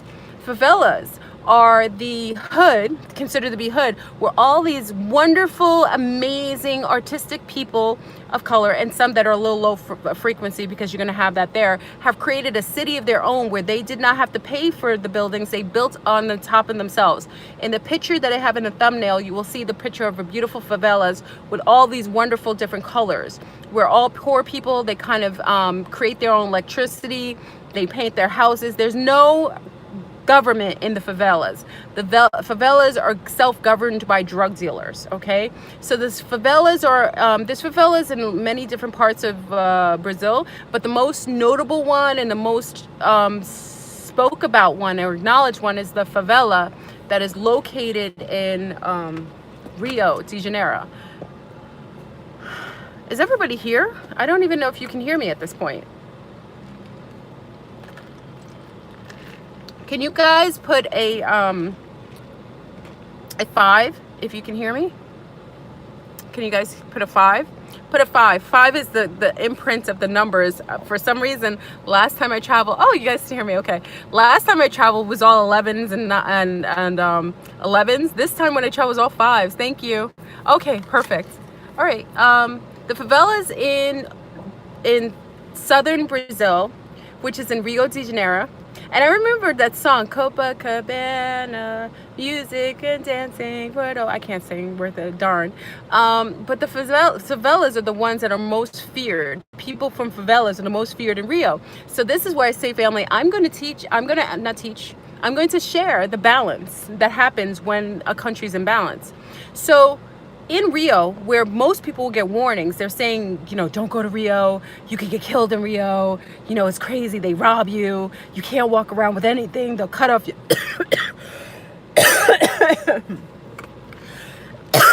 Hold on. Yeah. They'll say they'll cut off your arm if you have a wristwatch that they want. It's that kind of heinousness. But you know what's the crazy balance about that? You have the most, remember, most of the European sects, because Rio's cooler, because it's in the south. Remember, everything's inverted there. The cooler region is where most lunar Europeans live in Brazil. It's cooler, so it's more comfortable for those who are more fair. Roshina is the most spoken about in the favela. Ah, okay. Thank you for that, Renetta. Well, what's interesting is that the majority of people who are most affected by the tyranny of the favelas will be a big high rise over here, and beautiful, all the hood people, the people that they consider to be the worst, they consider to be the tyranny, the low class, the brown people, all the people that they call monkeys. Yes, they do. They actually use that term. I've actually heard some of the terms that Lunars will say to my face that they consider to be, the people that live there are very, very dark brown. They say they look like monkeys. They'll say this to my face because they think I'm a special kind of brown person, but they don't realize when you say things like that to me, I know what you are. You can't say things like that to a person of color and think that that's okay unless you are suffering from Stockholm Syndrome your darn self. So when you say that you think other brown people look like monkeys or they're ugly based on their dark skin, that also details that you are suffering from the same systematic conditioning of the matrix that is done the same to the lower end people to the higher end people. You're affected by it, okay? No one gets away with that kind of disparaging comment to someone and thinks that that's something that we sit well with. I just put it in archives and I know what you're suffering from. That's all. I don't have to judge you. I just know what I shouldn't do with you and what I should. But the favelas will be built up on one left side. Yeah, I'm a special kind of person. The favelas are built up on one side of hood people. Now, there's all kinds of people living in the favelas. Mostly people of color. When I say people of color, let me put in this. To say that people are mixed in Brazil is an understatement. They are all beautifully mixed. But the issue is, whenever it comes to a crime, it doesn't matter how mixed or how light a person is. They are considered to be a lower human and less important if they are mixed with too much of the African, quote unquote, the darker diaspora. Okay, so that's why you won't hear me call the Brazilians mixed. That is the false lie of the complexion utopia that they will project to you, like, oh, we love Brazilians, they're all mixed. Oh, we love each other, we're all mixed with everything. You'll even see very, very fair people saying we're all mixed. No, they're only mixed until they do a crime, or you could perceive them to be doing something that is low class. Then they're all Negroes. They're only mixed until the policia come. When the policia come, they treat them just like any other darky. That's what they consider to be darky that's there. So I'm just saying, that's all fine and dandy, but I know the little language tricks. That's why I say, when people say, oh, we don't see color, everybody sees color. And everybody knows what they are, especially when they get in trouble with the law, okay? So, I want to make that standing. So you have the favelas on one side, it's not racist, but well, I'm gonna bring around balance in this conversation, because I know it seems very disheartening and people are like, oh, I don't want to go to South, I don't want to go there because of that, Fleur Brune, I think you're crazy for even. No, it's beautiful. It is beautiful, because what I'm going to tell you is there's justice that happens on so many different layers, that you can't get away with doing those things or being that way without a friendly, wonderful reminder of balance. The favelas in Rio is on one side of a high rise, and then there's very rich people living in a high rise who are almost head to head and toe to toe with the favelas. So here you have these subjugated poor people who look who are supposedly the lower life, living in high rises matching to the same height as those who are the wealthiest, the most, financially elevated people to the height. And they have to, the people living here who are supposedly the wealthy, have to make agreements with the people living in the favelas. They actually have to pay. That's why I say it's balance. When you're that egregiously out of balance and you are living in a system where you're okay with a certain type of person, I don't care if it's females, I don't care if it's anyone being subjected, you will always have a backlash. Their backlash is that as wealthy as you are, as much money as you make, as much tyranny as you created, as much subjugation as you've done, you will be imprisoned with your wealth, because you can't walk around Rio with your beautiful Rolex watch. You can't walk around with your beautiful Fiat, your beautiful Mercedes or your BMW. You can't walk on the streets garnishing your wealth, because you will be taken out. You will be either robbed or killed, or both, based on that egregious visual. So basically, for the same way that you've imprisoned these people, these beautiful, colorful people, and have treated them like garbage and said that they're a subclass, you have imprisoned yourself with your wealth. You can't walk amongst these people. And that's why there's been a push of mixing to hope that it waters down the bloodline, but you can't do that. Because with mixing, what it does is it allows for more people to add to the pot of people of color. And what happens is that these beautiful tan people who have big buttocks, big up to our sea stars over there who look like lunars who got big tushies. You've got these beautiful looking mixed or more fair people who have big tushies. They have thicker skin because they're mixed with the brown people. So now you think that you're making it better, but now you have lunars who are more empathetic because they're mixing with a group of subjugated people. So their grandmothers are being subjugated. Their cousins are being mistreated. Even though they're lighter, they have a plight.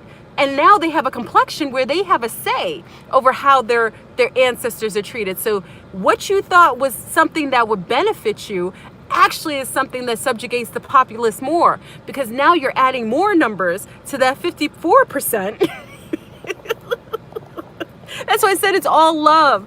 That's why I say, family, I can smile at this because I saw balance.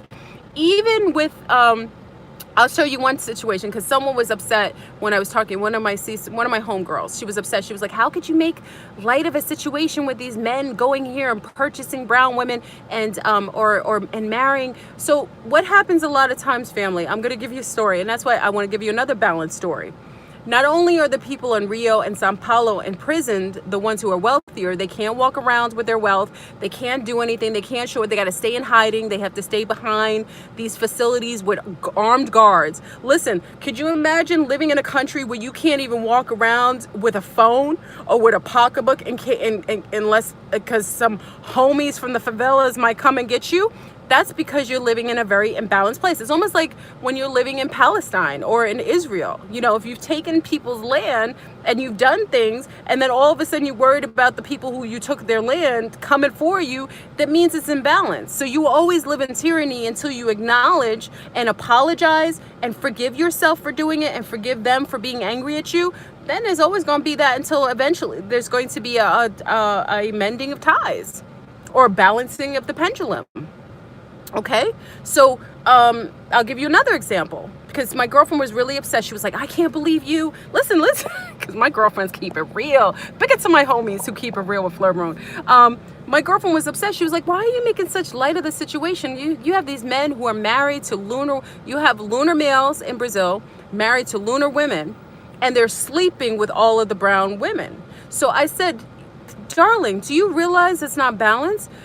here you have a person, because some of the lunar females will feel privileged, like they feel better than the brown women, but at the same point their husbands are only sleeping with tons of brown women. So she's sitting in the house thinking to herself she's better than, but at the same point the man that she's sleeping with, or the husband or the man she's created children with, is out sleeping with all brown women. So that's what I'm saying, there's a balancing of ties, and paying for the brown woman's car, paying for her household, paying for the illegitimate children that he's creating as he's impregnating her. So everything is balanced. So even when I share with you the imbalances of complexions based on a system that is going through its own evolutionary process, there is always going to be a settling of ties or karma based on the imbalance. So why I can enjoy myself in Brazil is because I can see the beauty of their evolution. I can actually see the amazing effect that I can create by just being myself without even lifting a single finger. I can also humble myself and appreciate the country that I came from so much more based on me seeing this social injustices play out. And also I realize, as being a spiritual being on this planet and observing from a distance, that those who are experiencing that type of spiritual disharmony are going through that in order to create harmony. Because when you reincarnate, you go into groups of people that have to go under these spiritual lessons in order to gain some wisdom consciously. So even if we see a group of brown people, which you seemingly think is disenfranchised, do not pull yourself into that group. You can empathize with them. You can say, I wish them well. I see the disparaging difference. Always, I see that color matters, but also understand that everybody has their own evolutionary process. And these could have very well been the same colonizing lunars coming back in brown skins. Remember, because we reincarnate in order to learn. So these people who are experiencing heightened amount of racial disparaging suppression could have very well been the first people who stepped on the land, who killed the Indians, who lied about the borders, who created borders. These people get reincarnated as very dark brown people who are subjugated and treated to the same degree as they created the lands to treat those people. So in that itself, if you take this from a more spiritual point of view, then you also take in consideration no one's deserving of everything. Everyone is here for a spiritual lesson and learning. So what looks like an handle of abuse to one is actually could be actually one gaining the spiritual wisdom in order to overcome and also to become more balanced in their next incarnation. So I see it as that as well. So, you know, let me state this. I had to state that as well. Sorry. What else did I want to share? Yeah, that's why I always tell you I'm going to trigger you by talking about complexion, but remember, you reincarnate in everything. So if you're a really racist brown person, you'll come in as a lunar that's privileged, who's hated by all brown people, and it'll make you feel messed up.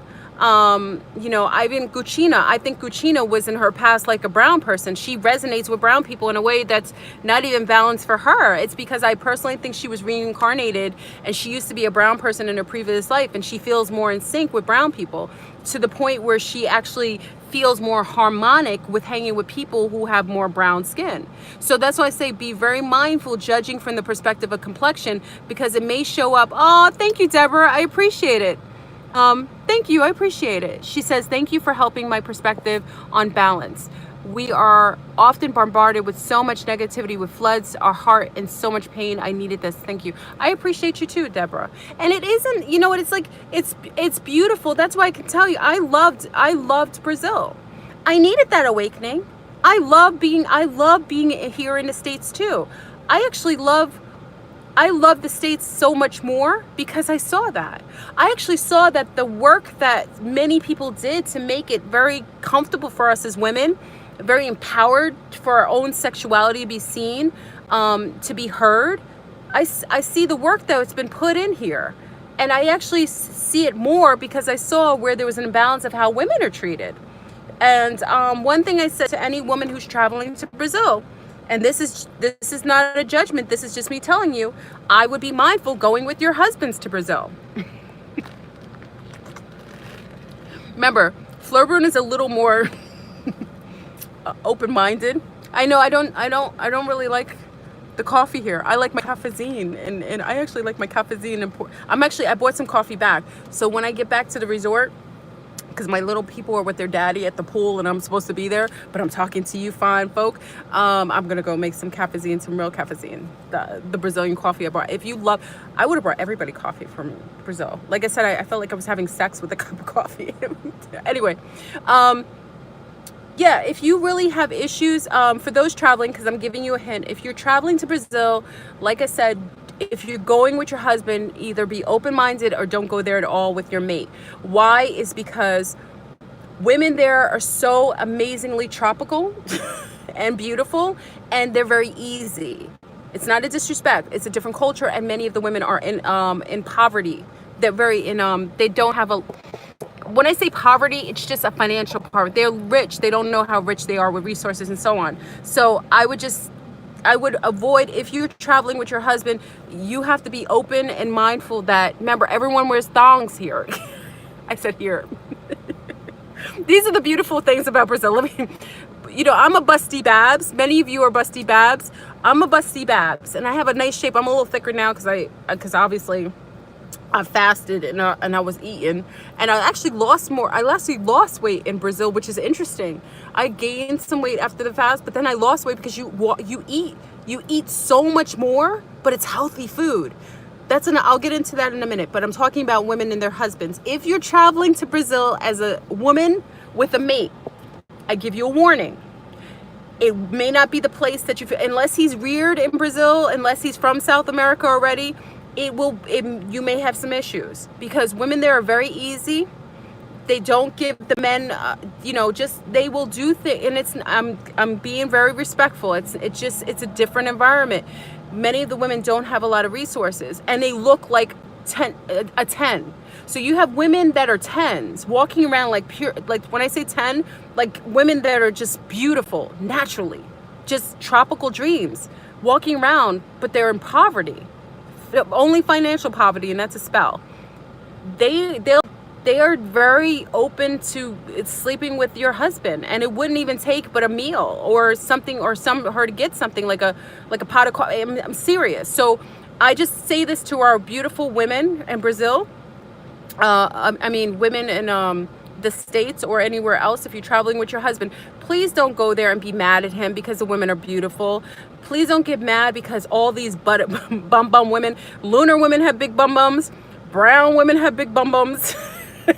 They all wear thongs, whether they have bum bums or not. So just know, if you go there, I would be mindful. I would not go there if hunger. Well, eyes to see, there is no hunger in Brazil.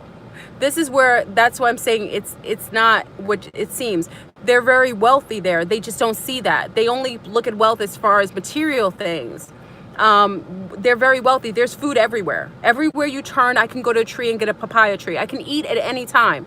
You aren't starving in Brazil. Yeah, hunger for life. Yeah.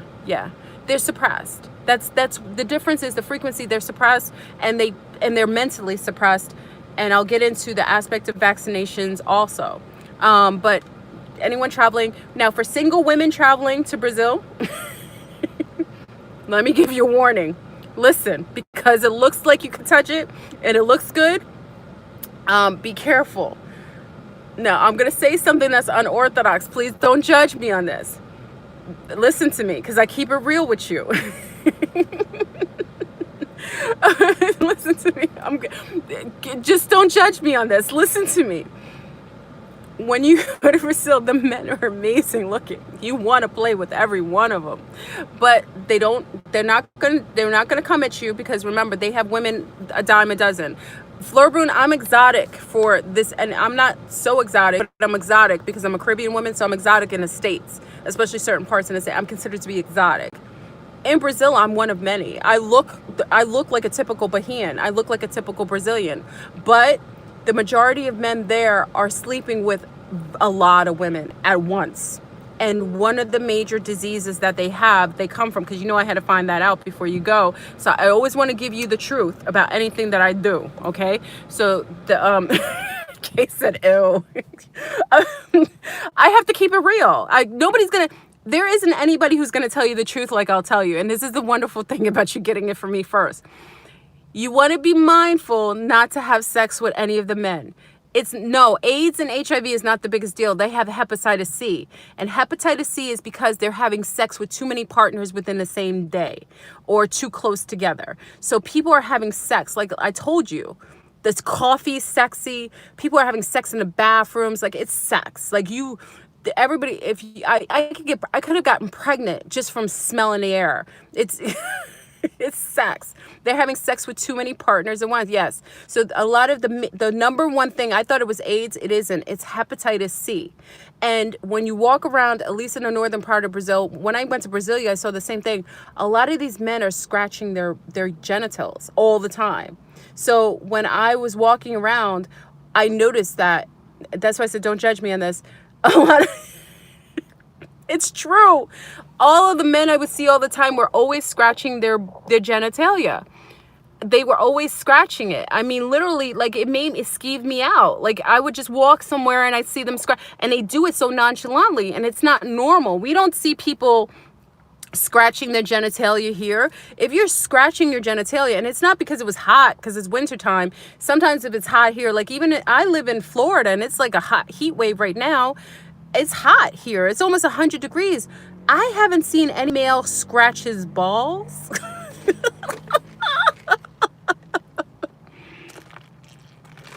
It's not from sweat. It's something else. And I wasn't trying to investigate it. I wasn't. This is what I say. So for a single... for Kay... I'm sorry. Nobody will tell you this. Please be grateful that I'm sharing this with you, because I'm trying to help some of our nieces. Because when you go down there, the men are so darn sexy. Some of them look like you just want to hop on them. I mean, they do. They look like tasty cakes, but there should be a warning label on every one of them. I saw the majority of men scratching their genitalia, and you sure? I don't know. I don't know what it is. I didn't test them. I didn't go. I had zero sex in Brazil. Let me put that on the board. I was planning to. I didn't touch anything. I saw them scratching, and once when I saw it was majority of men scratching their balls all the time, I was like,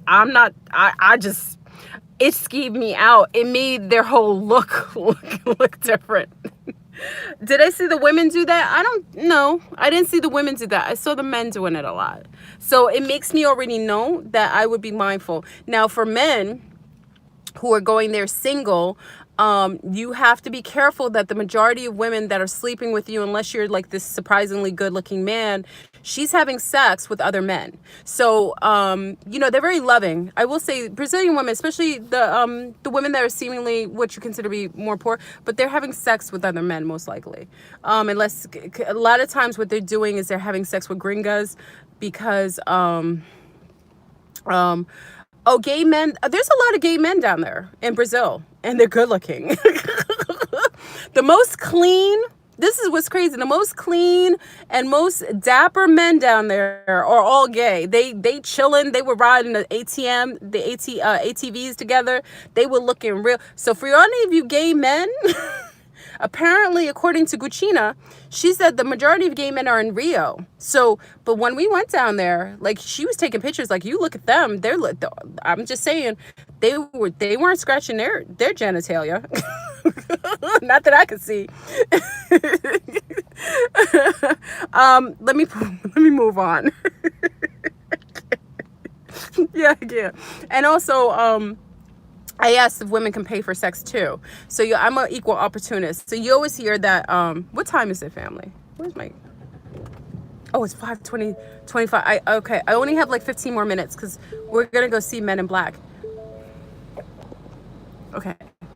I only have I have like 20 more minutes, okay? Because I want to go see Men in Black. Men in Black, I don't know if you guys saw it yet. I want to go see it with my little ones and my ex. So we're going to go see a movie.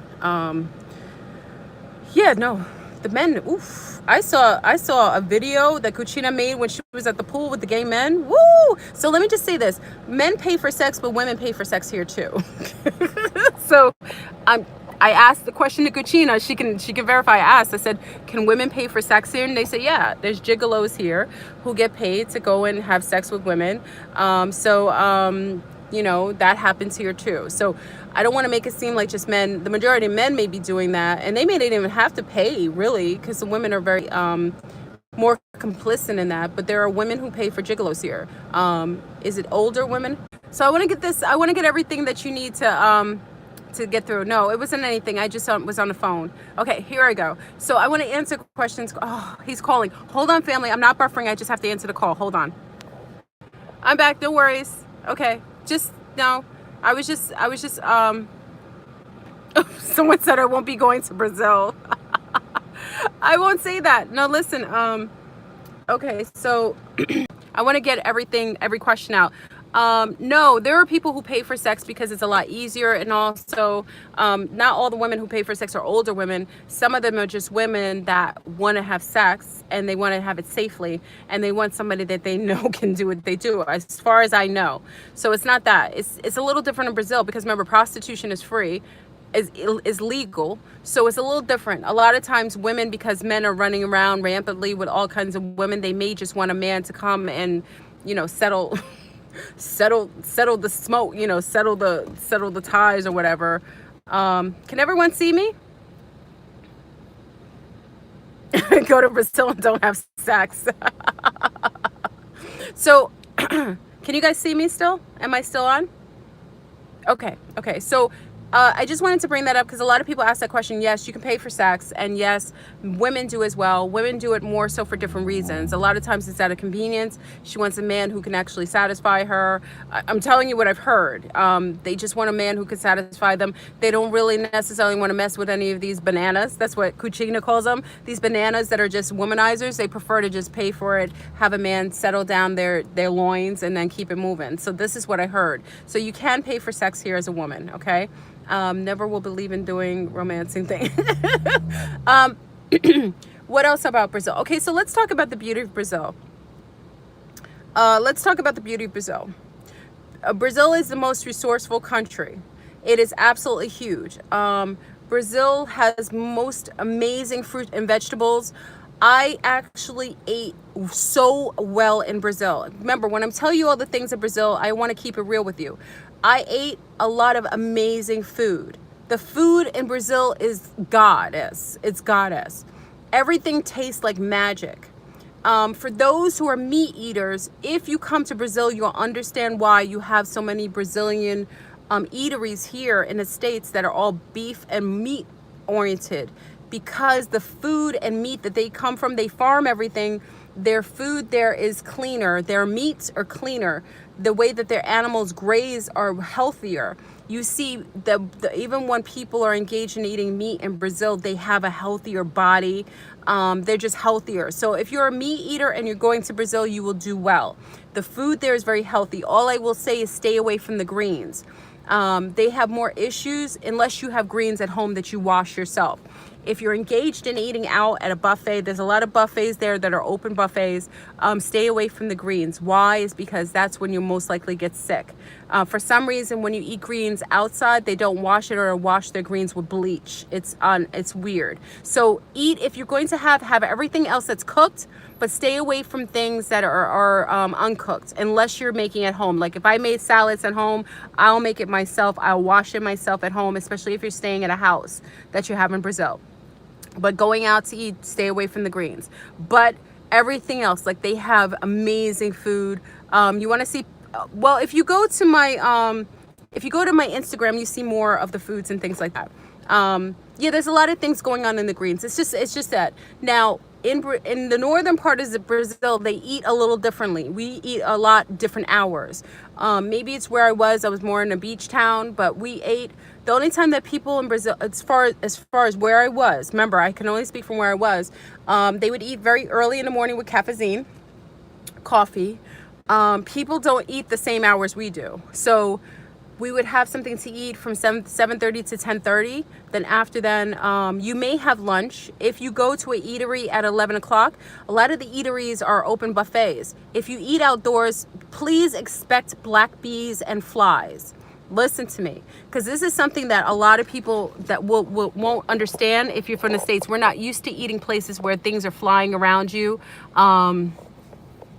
Nothing's a lot of things flying around. We're used to sitting in peace.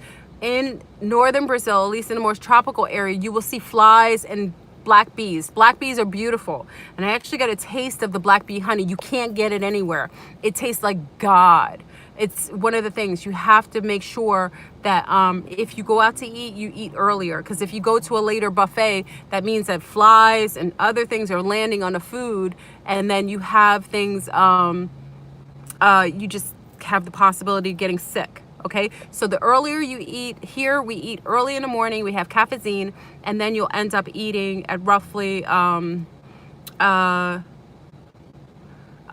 o'clock for a buffet. And if you don't eat at that time, if you eat anywhere at 1 o'clock or 2 o'clock, you most likely will get sick if it's a buffet outdoors, because it means the food has been sitting there a long time. A lot of things have been sitting on it. It's been sitting out and it's been exposed to the elements. Okay, that's one thing you don't do.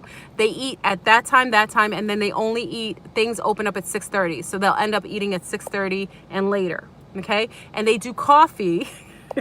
I'm giving you all the things that you need to know, at least in northern Brazil. I think in southern Brazil, I'll give you more information on what their personal patterns are, but I can give you more of that. How were you and the monkeys? Oh, Avon, I talked about that, is that the monkeys stayed away from me at the house that I had, that a gentleman, Lorenzo, had built.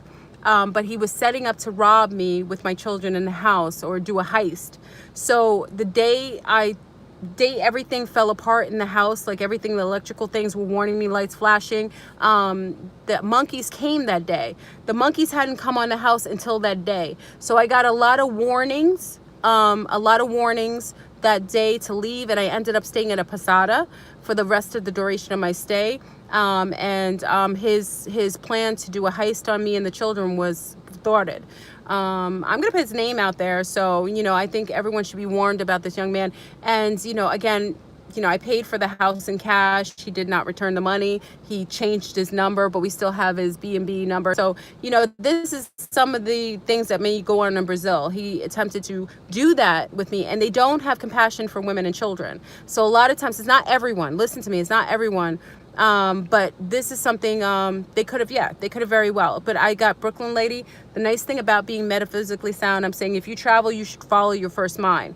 When the lights were flashing, that was a sign. When everything fell apart in the house, the electricity was flashing, the water thing stopped, it started to flow over, and the monkeys came. That's when we knew it was time to leave. And Guccina also had a vision of something happening in the house. So the night that I personally think that he was attempting to do something to me myself is when I got the warnings to the point where I left. And that's fine. What else? So the foods, I talked about that. Now, when you're traveling, let me give it to you. I wore it for you personally. So listen, family, I'm going to show you what I'm wearing. This is what I wore. Okay, so this is, I wore this for you on Instagram. I think I showed it. This is what I wore the entire time. So I wanted to show it to you because this can go underneath a shirt. I ordered this from I ordered this online from Amazon. You must have it. No, it's a fanny pack that has a RFD protector. People electronically steal your stuff. So this I ordered on, it's like $13 or $15. This one was $21. They're really inexpensive. Now let me show you. It fits everything in there. I actually grabbed it in the house. So this is the passports. My stickers. You can get your stickers when you go on the thing. So I have my passports in there. But let me show you. I got a whole bunch of these. So this is what you have, RFD protector. I have a whole bunch of these for my cards. People do abroad, it could be in Europe too, they'll come next to you and they'll tend to use an electronic device to try to read your stuff in your bags. This has a protector on it. The actual material of this bag is an RFD protector. This one's called Alpha Keeper. If you see, I bought my daughter another one. So what I did is I put all my cards in these so they were unable to read it, and also I put everything in here so they were unable to utilize any sort of electronic device to try to steal information. So make sure you have all your cards in these. That's awesome. Just get these. You guys should have these anyway. But if you get this actually goes flat to your body and it goes underneath your shirt, so you can't see it. So if you're going to Rio or to Europe, certain places in Rio, like Spain or so on, where you know you have pickpocketers, for the men, you can wear this underneath your shirt. It goes flush to your skin. I have it packed with stuff. It goes flush to your skin, and you don't, and no one can see that it's underneath your shirt. So it's really great. I carried this the whole time with me. Guccino will get pissed off at me because I would have my money all over the place, but it's fared me well. So this is something I want, and you can fit a lot in here.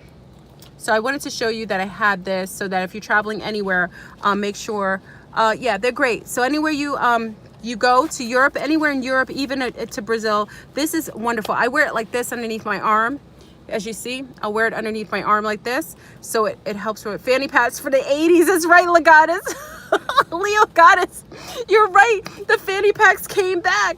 Listen, I still have the banana clip. Look, I'm still wearing my banana clip from the 80s. So if you're traveling to Brazil, please have the fanny pack. Also, I think I told you at the beginning of the video, traveling to Brazil, make sure you also prepay for everything and make sure you verify. There's a lot of scams going on. I personally did all my,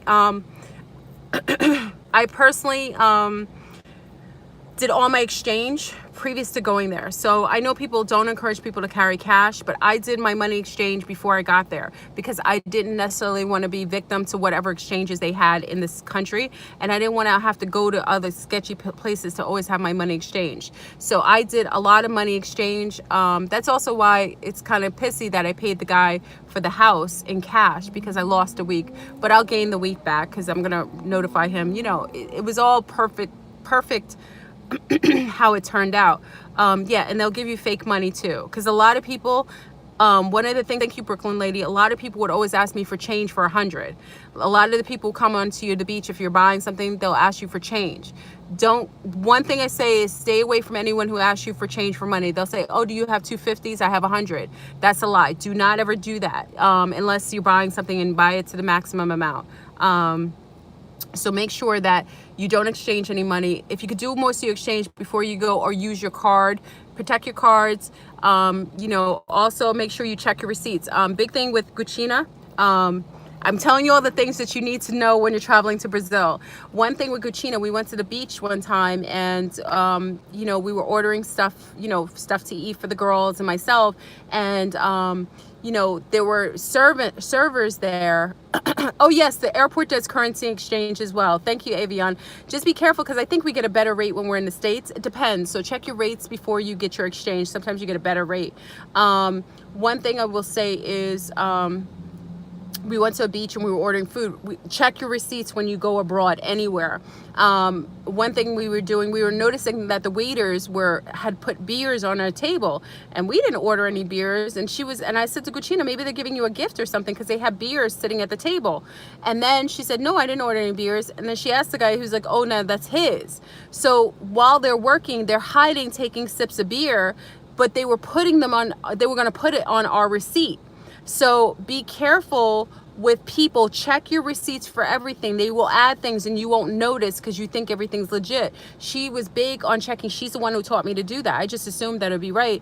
But they were going to put the beers that they were drinking, because there's a lot of alcoholism is an issue in Brazil, at least where I was. You know, there's a lot of people who suffer from alcoholism. No, I'm home, Rose Brown. I got home the night before last. No, night before. So I just got back from Brazil. I'm not home yet. I'm not at my house yet. I'll be at my house tomorrow. I didn't go home yet. I'm here at a resort with the ex who's playing with the kids right now at the pool, but they're out of the pool. I'm back in the US. So just be mindful when you're in Brazil or any country, check your receipts. Thank you, Paula, for actually making me aware of that. She checked the receipts fanatically. So make sure when you look at your receipt and have an idea what the charges are, because they will add things and sometimes it's just shady. So always look at the receipts. Don't exchange money with strangers. Don't give people change like that because a lot of times it's fake money.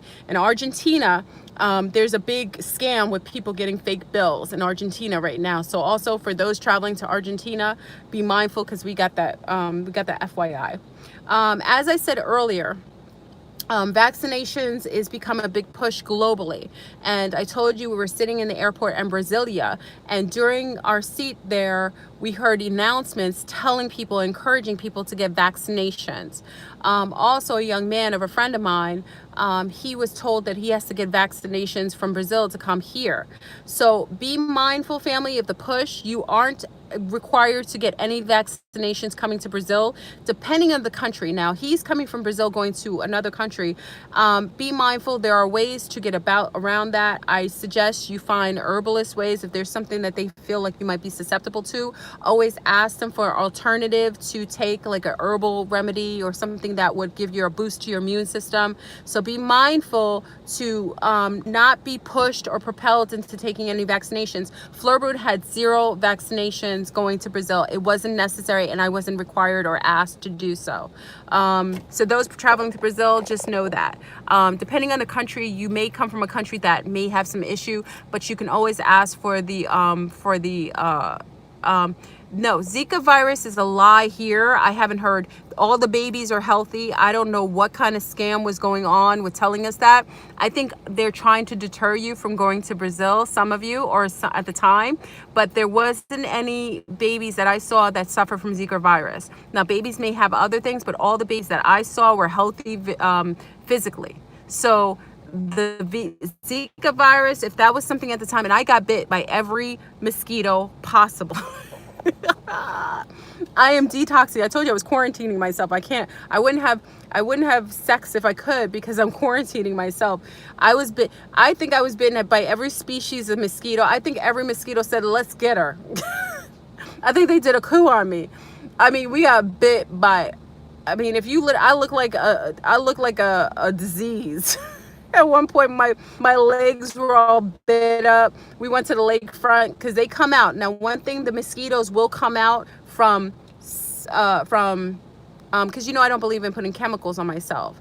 So they do love chocolate. The mosquitoes only come out at 5:30, and that's only because they come out at dusk, just like in the States. So if I had some citronella spray, which I sprayed and it worked well, but when you go by the waterways, they're a little more voracious. They're not somewhere, they're more sand flies, so they'll eat you up. But I'm fresh blood, and I don't have any of the built up immunity for them to not want to bite me. So make sure that when you go there, you bring, I love the citronella. It was good for my little ones. I don't believe in putting all the I don't believe in putting all of the, someone said take lots of vitamin B. Oh, thank you, Kristen. Thank you for, lots of vitamin B. I will do that. Thank you. I will do that.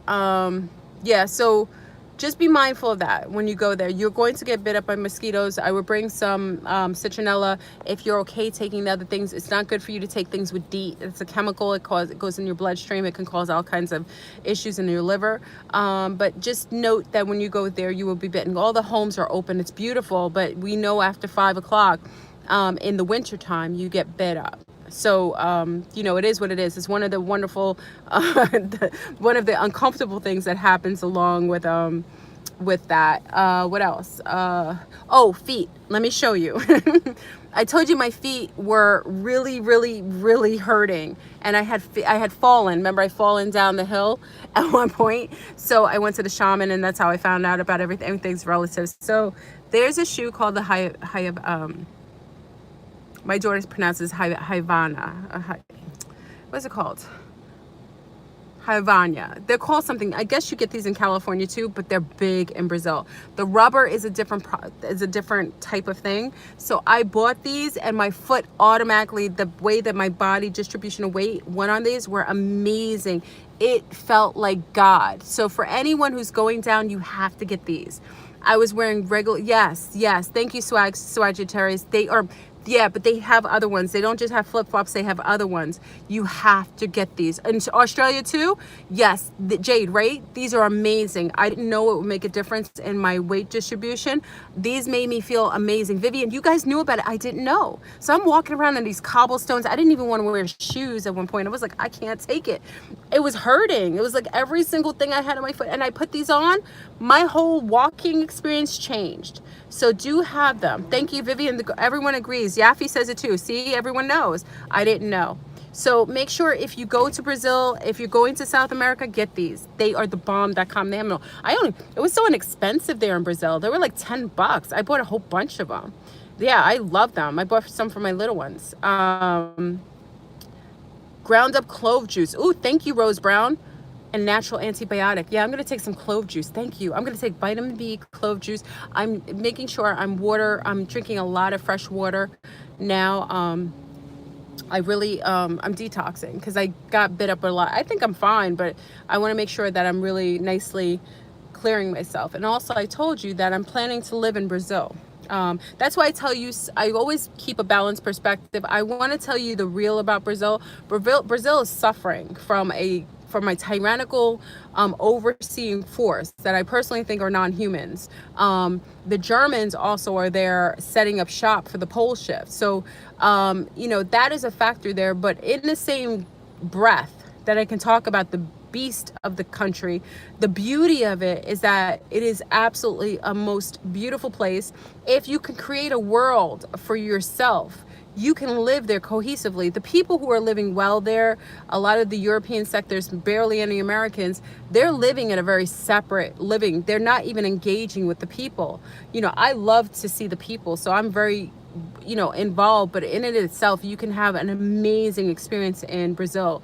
And like I said, in northern Brazil, I found it to be the most healing experience. The food was amazing. I found the people to be very colorful and beautiful, even in a very stoic or a very,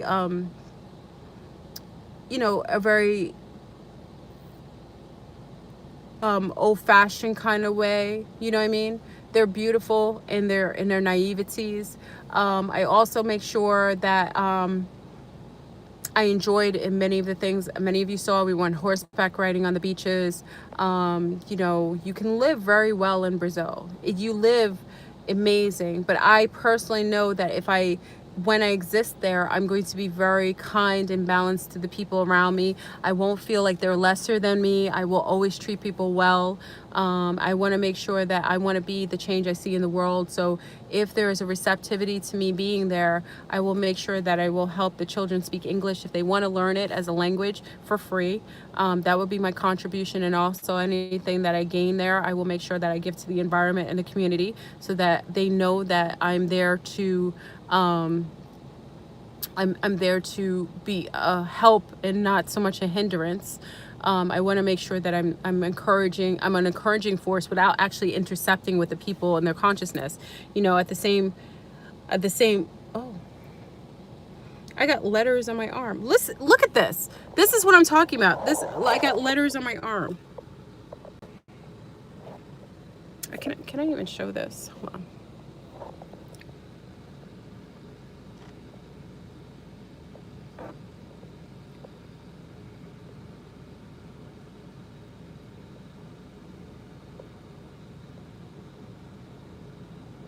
I get like the weirdest, I get like weird patterns that show up on my skin, like someone's writing on me.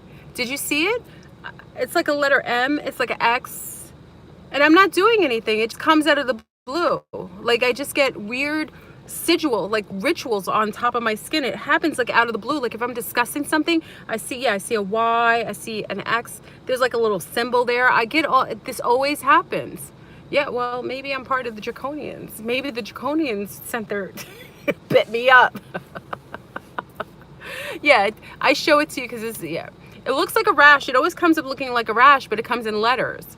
So even though, sigils are like stigmata, it always shows up like it'll look like a rash, but then it'll show up in letters and patterns. Normally rashes don't show up like that. They just show up as hives. I get them in letters. Like if I'm in the future writing on myself, like, okay, get this. Yeah, it's always the case. Like you can see it here. It looks like letters. I'll show you again. Hold on, for those who think I'm crazy.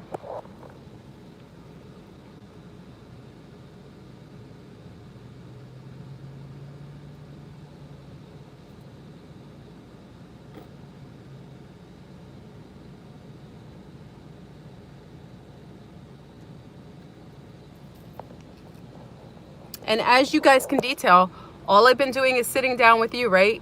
I didn't say anything. I haven't eaten anything. You haven't seen me I had my coffee earlier. I didn't have it on me. So as clearly as you see, things will show up on my body just as easily as that. Sometimes it'll show up like that. It'll be letters. We take pictures of the letters. And for many of you, we also, I did put the, from the previous video I did this morning, I also put the, you know, the coded message that was sent to me that I personally think by that ET group that I was interacting with, or rather that was interacting with me in Brazil. So they sent me a coded message. Some of you are trying to decode it and we need help. Are you allergic to certain substances in the car? No, Zulu, no. I've been sitting here. I've sat near this car every day since I've been back. No, I haven't had anything. I had the coffee, and coffee I've been drinking the whole time I've been here. It just showed up. It does that sometimes, like a stigmata. Sometimes I get just straight symbols. It'll just show up like if I'm writing on myself from another parallel. It's interesting. I almost think that I'm from another parallel version of myself. I think sometimes I interact with myself. If that sounds a little, I know that sounds a little off, but it could be. Like I put codes, like personally I put codes that I like coding myself. No, I used to think it's attack. I don't think it's an attack. I think it's actually, I think they're messages. I think they're actually messages being sent to myself, you know? So I used to think they were some from outer forces, but it doesn't feel negative. I never have a negative feeling with it. There isn't any time I feel like I'm threatened or it's a warning. I just get them on my body. So, yeah, it's interesting. I know. This is interesting. Okay, so if any of you have any other questions about Brazil, you can ask me now. I'm gonna head on out because we have to go see the Men in Black. What time is it? Oh, it's 5:54, so I have like a minute or two. My other self trying to communicate. Remember, the other versions of yourself, remember, I'm somewhat self-aware here. I'm heightened in self-awareness. Could you imagine a Flurbrun that's heightened in awareness, who's aware of me? So the heightened awareness, Flurbrun, is actually communicating with all versions of herself. So it's very common that the other versions of yourself interact with you, especially the ones that are very spiritual. So if you're already heightened in awareness, you could just imagine that there's another, it could be an ancestor or another aspect of you in another timeline that's heightened and even more heightened. And they can interact with you on different parallels. So I think it's amazing. So anyone else have questions you want to ask me about traveling? It doesn't hurt. It just shows up. I just look down and I see it doesn't hurt or burn. Does your twin experience the same thing? I don't know. I should ask him. Thank you for that. I'm going to ask my twin if he has the same thing. I didn't know, not that I know of. How beautiful is there? I plan. Good. Okay. I saw the parallel universe on Twilight Zone. Ooh, on the 4th? That's awesome. I believe the future self. Do you mean the multidimensional? Yes. We live on many there's many versions of ourselves in different timelines and different dimensions, different dimensional aspects of ourselves as well. Seen any crystals? I did get a lot when I went to when I went to the first 2 weeks in Brazil. I was getting sparkles on my okay, I don't know if you guys can still see me. Okay, there we go. I don't know where that came from. It just jumped me out. I dreamt about you a few days ago. I was in a car with you. I hope we were chilling out, Moonlight. Instagram handle. You guys can see my Instagram. I think I put it in the description box. So yeah, I had sparkles on my skin for like 2 weeks. So I was purging probably some of the nanobots that were on my skin from the chemtrails here in the States. So as soon as I got back to Florida, there's a sky full of chemtrails. I had 0 chemtrails where I was in Florida, in Brazil. 0. I had never been somewhere, even Hawaii had chemtrails, so there was none. Did you ever see Fringe, Flurburn? I saw some of Fringe and I really liked it. I really did. Oh, the crystals in Brazil were amazing. They have natural crystals, mines there. So there's a lot of crystals there. So if you want to get crystals, I mean, they sell crystals like nothing. There's so many crystals there. So it was amazing. Do you think that the ETs are more in contact with the lunars or indigenous in Brazil? Both. There's a faction that's engaged purely with the lunars that doesn't interact necessarily positively with the nativos and the brown people. But they're interacting with both. You can see it and hear it in the way that they describe the way that they see the UFOs in the sky. There's towns that are purely having interaction with ETs. So it's both. Did you notice any awakened Brazilians during your trip, and where most people asleep? Majority of people are asleep. Lunars and brown people. There was a few. There was a couple I met at the end. They were awake. They were from Rio. They were really cool. The wife, she was a lunar. She was progressive. She's all about empowering women, especially women, indigenous women, the women from there. So she was cool. She was awake. And only one Brazilian at the Posada that I was at. She was a woman of color, beautiful soul. She was awake, somewhat awake, but she was still indoctrinated because she was still in the system, having to be in that. She was under the, you know, the agency of being suppressed by her job. Because even when I was talking to her, the people who owned the Posada did not want me interacting so much. They were okay with it, but they didn't want me encouraging or talking to workers. So they would make them not want to talk to us anymore because they didn't want them to have any sort of, get any ideas. That's what I took it as. They didn't want them interacting with people who were paying to stay there. So I, you know, but she was the only awakened one. She's the one who sent me videos on the history of Brazil, how it started. She's most awake, and she said there was a group that was waiting for me in another part of Brazil. So when I come back, I'll actually go there, but the majority of people are asleep or not even real. So I didn't see many awakened Brazilians. There was something else I was going to tell you. Oh, I forgot. Hi, I could see that now will be going to Russia. Good, in a couple months. I always wanted to visit the country.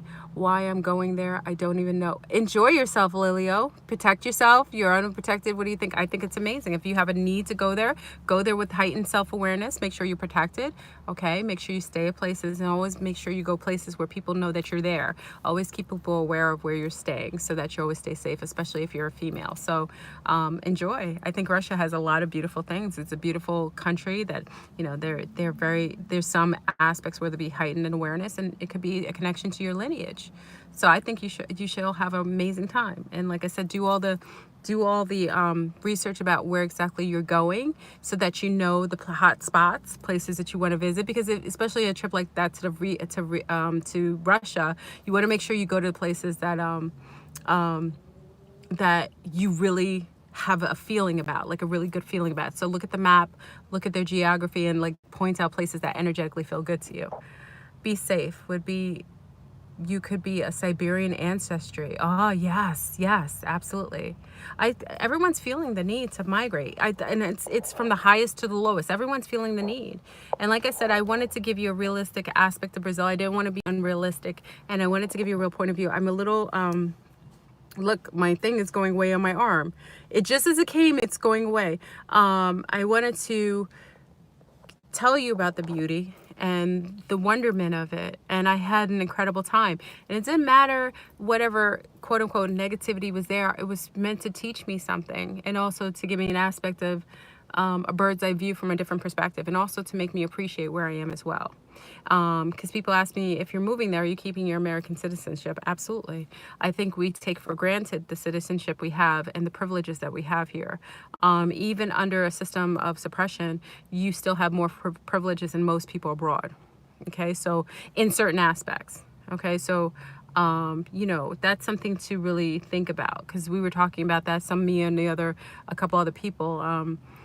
Is Brazil outside the matrix? No, it's another layering of the matrix. It's another aspect. Where I was a vortex, was a dimension outside of what you consider to be the main part of the matrix, but it's all in the matrix. Brazil is a huge country. I can't speak on every aspect of Brazil because I've only been to one place in northern Brazil.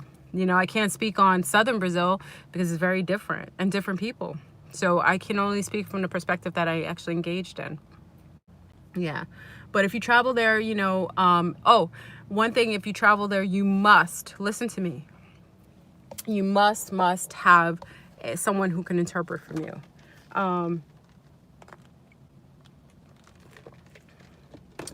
Why? Is because your experience will be way more difficult if you go there and you don't.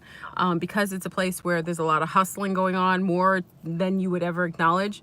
You have to have someone who speaks the language, who's there, who's in it for you. Yeah, Paula was amazing. She was with me for the whole month.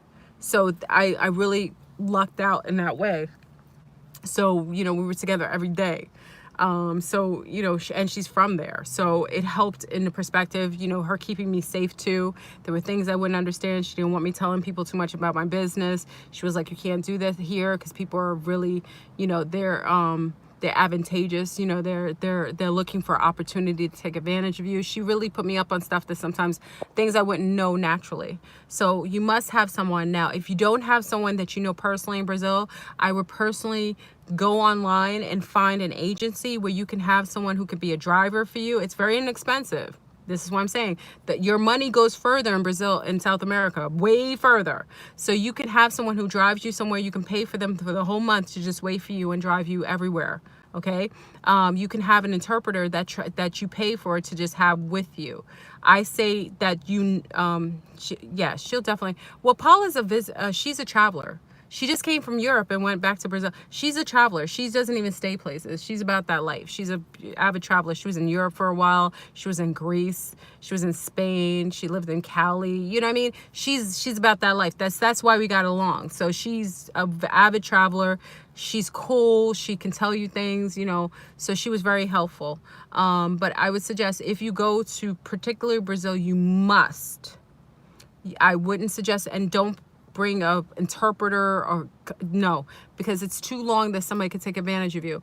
You must have an interpreter and somebody that is vetted, meaning that they're highly recommended. You go online, you can find them. You must do it. There isn't any way to go to Brazil other than that. If you do that, if you don't do that, you're gonna have issues, and you might have, you know, bigger problems, and you may not come home safely. Okay, so please have an interpreter with you. If you don't have one of our family that are down there already, get one. And it's worth every penny. It's not expensive. Like I said, our money to theirs is higher, so you can afford it. It probably end up being like $100 for a week or two, or even more longer. Okay, so it's worth doing. Anybody else? Would you ever go into the Amazon rainforest when you go back? Yes and no. I wouldn't bring my children. Why is because, and Manuus is where the rainforest was. I was close to the Amazon, but I wasn't there. The Amazon has, everything is supersized, okay? Even the mosquitoes. People go into the Amazon and get bit by one spider or one bug and could die, okay? So yes and no. I don't have a need to go into the Amazon. I know it's beautiful. I see the people there and I talk to them, and I may do even a little tour on the outside. But actually going to the Amazon, there's a risk that you may not come out alive. And I'm a mother, and I have to make sure that I'm staying anaconda. Yeah, everything's supersized. I told you. Did you guys see the spider? I don't know if I took a picture. The spider that we walked in the house and he was like this. He was like a hand. He was sitting in my kitchen and he wasn't scared. So remember, we had the neighbor. We had to go all the way down the road to get the guy to bring the spider out of the house safely, because I don't kill things. It's not my right to kill anything. That spider was there way before that house was built, and he's going to be the way after. So the spider was chilling in the kitchen like this. Remember that? Some of you heard about, I don't know if you were on my Instagram, I don't know if I took a picture. We walked in the house and my girl said, "Mommy, the spiders," he was sitting there chilling and he wasn't moving. So we knew that he had more pack. He knew that if I messed with him, he was going to cause more problems to me than me to him. So Paulina and the girls went all the way down to find one of the keepers of the other house and brought him back to the house, and he safely, beautifully, and this is, I say, there's beauty about the people here. He safely just put him in a napkin nicely so he didn't hurt his legs, and put him under a thing and just brought him outside, and he was fine and safe. A lot of people are very humane with the animals. One thing in Brazil that you will notice that's very heartbreaking, and I think I talked about this on Instagram, is that the dogs are off the chain. There are dogs everywhere. I mean, when I say dogs, if you go to Mexico, you see it, but this is 10 times as many. There's dogs everywhere, especially where I was in northern Brazil. I didn't see them as much in Brasilia, so maybe in the cities they don't have it. When I was in, there was dogs everywhere, like literally everywhere, walking the streets and everything. And it was hard for my little girls to see dogs everywhere because they wanted to bring every dog home. That is something you will see in northern Brazil. They're like humans, and they take care of themselves. And it's very sad because a lot of times the people will, I noticed that the people were very good with them. I didn't see them like purposefully going and gunning them down. They live with the people dogs walking around. They weren't hostile, but at nighttime past 7 o'clock, you know, especially when it gets dark, you'd hear them like interacting. So you hear dogs everywhere. The pups, they're always pregnant. You see mothers walking around with the pups all the time. It was, my daughters wanted to bring home every single dog in the house. I mean, literally, when we stayed there, I think we're gonna probably have 50 million dogs. Remember, we had a dog pack staying at our house that stayed with us. They just stayed and watched us, and they were our protection. Like, they barked at anything. That's also why I think the guy wasn't able to rob us, because I had the dogs, the other dogs, because he took his dog away, but the other dogs watched us. So the dogs are very, very awesome at being very protective, but they live amongst the people. I haven't ever seen as many dogs in my life as I saw there. So it's amazing. Yes, I'm back in the States. I got back the night before last. So there's dogs everywhere. The only thing that was hard is my little one saw one dog getting hit by, one of his legs got hit by a car, and he was traveling with his partner, and he started screaming off to the side. My girl started crying right away. It was very, very hard. Because the guy didn't slow down, the dog took too long, and he ran over his back paw, and his whole leg was probably broken, and it was hard because you heard him crying and you saw him on the side with his leg up. My girls lost it, and I just literally had to transmute them and send him positive energy, and say that we would make sure he's okay, and that we'll encourage something frequency wise to come, so someone will be kind enough to mend his leg. It was hard. Yeah, that was hard. The monkeys I didn't see at my house until the last day when they were going to rob us, but I did see monkeys all over the place at the Posada. They were everywhere. We saw spider monkeys. There was a big black monkey that did not come out of the forest. He was a big guy. He doesn't come near people. He was big when we first went up there. Spider monkeys, and there's another medium brown monkey. There's monkeys everywhere. So it's kind of awesome to see monkeys, because we don't have that so often with us. And they like to play with each other and throw rocks at each other in the houses. Like, they play like gang play. There are cats. There are not as many cats as dogs, but you see beautiful cats and kittens, and the cats are very social. All the animals were super social. Now at the Posada, we had bats. I hadn't seen bats anywhere when I was staying at my jungle location in the house. I didn't have any bats, but when I stayed in the Posada, there were bats all over. Like, me and Guccina were doing, you know, our meditation by the pool, and all of a sudden bats started flying out because they were drinking the water in the pool, and they were going back and forth. So I freaked her out. So there were bats there.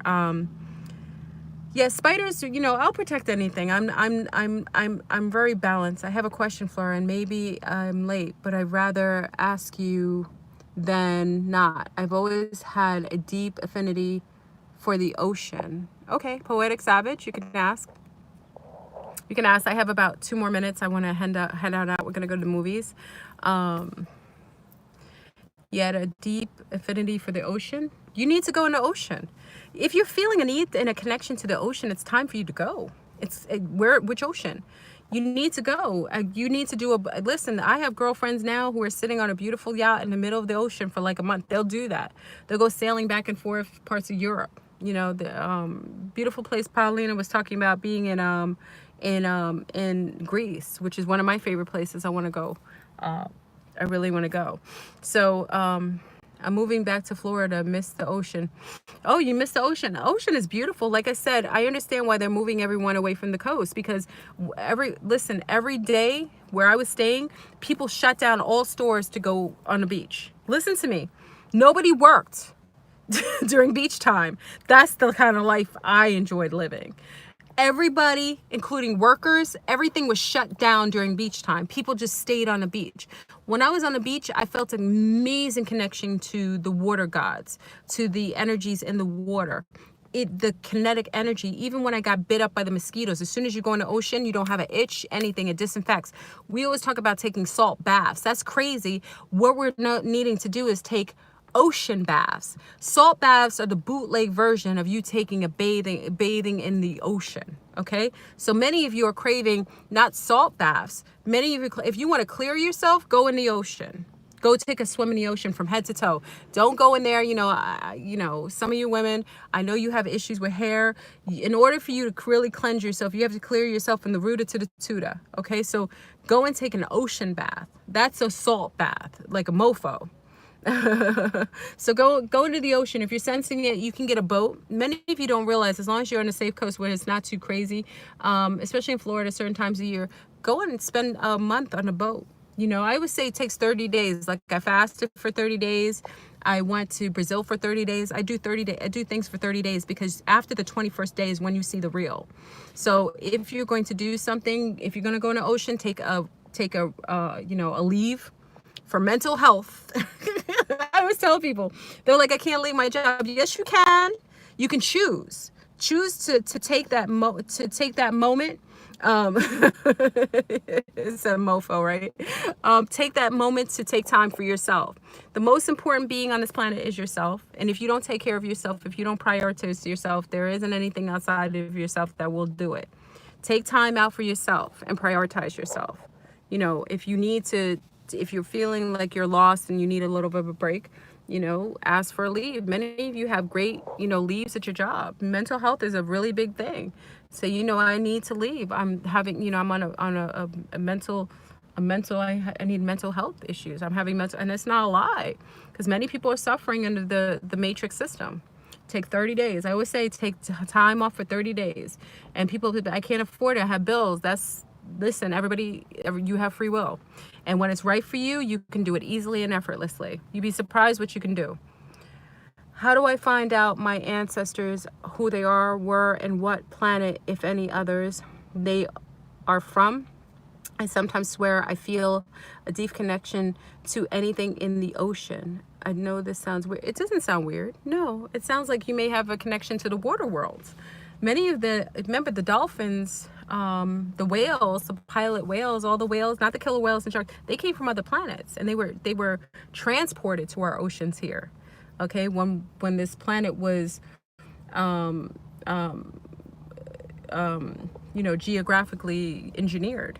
Okay, so your connection to the water worlds could be your connection to the Mer family. Okay, because remember, we talk about the Christian fact. A lot of these preachers are saying, oh, we need to exorcise people's aquatic families out of them. They're demons. That could be your connection to the water worlds. And a lot of times, remember, we're going back to 0 point, and it's a collapsing of timelines. You maybe your water aspect of yourself, like the mermaid, that's you in another timeline, because that's another aspect we don't talk about. Many of you are your other ancestors. You are your altered selves. The part of you that's human here could be a being there, or it could be an Anunnaki here, or it could be it could be a Pelagian here, it could be a Alpha Centaurian here. You could be feeling the need to merge with an aspect of yourself that's now collapsing on top of you. So you're feeling the remnants of that collapse, and you merging with the other aspects of yourself. So I always say, go to the ocean. The ocean wants to talk to you. What are you waiting for? Is Atlantis located in present day hold on. I'm trying to see what you wrote. Is Atlantis located in present day Mauritania? Where's that? Where's Mauritania? As far as I know, Atlantis is located in where the Bahamas, Cuba, and here in parts of Florida. Lemuria's in South America. West Africa. As far as I knew, Atlantis is located in North Africa. Okay. I don't want to answer that question because I really don't know. I always assumed that Atlantis was located in the Caribbean, in the Caribbean, around Cuba and so on. But maybe you know something more than I do. So that's as far as I knew. West Africa. Oh, the desert. I'm gonna look into that. I don't want to answer that because as far as I knew, I was always assuming that Atlantis was in the region of the Caribbean and Floridas. So I could be wrong. So I can probably try to research that and see if it's really there. I just thought it was. Lemuria, as far as I'm concerned, was part of South America, in that area. Where else? There's a couple of different land masses where the vibration of those areas still hold in the geographical location and the frequency.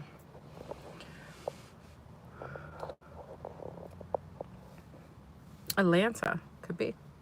Oh, Atlantis. Well, It could be, remember how indoctrinated the things they're doing in Atlantis right now. Could be. Hawaii.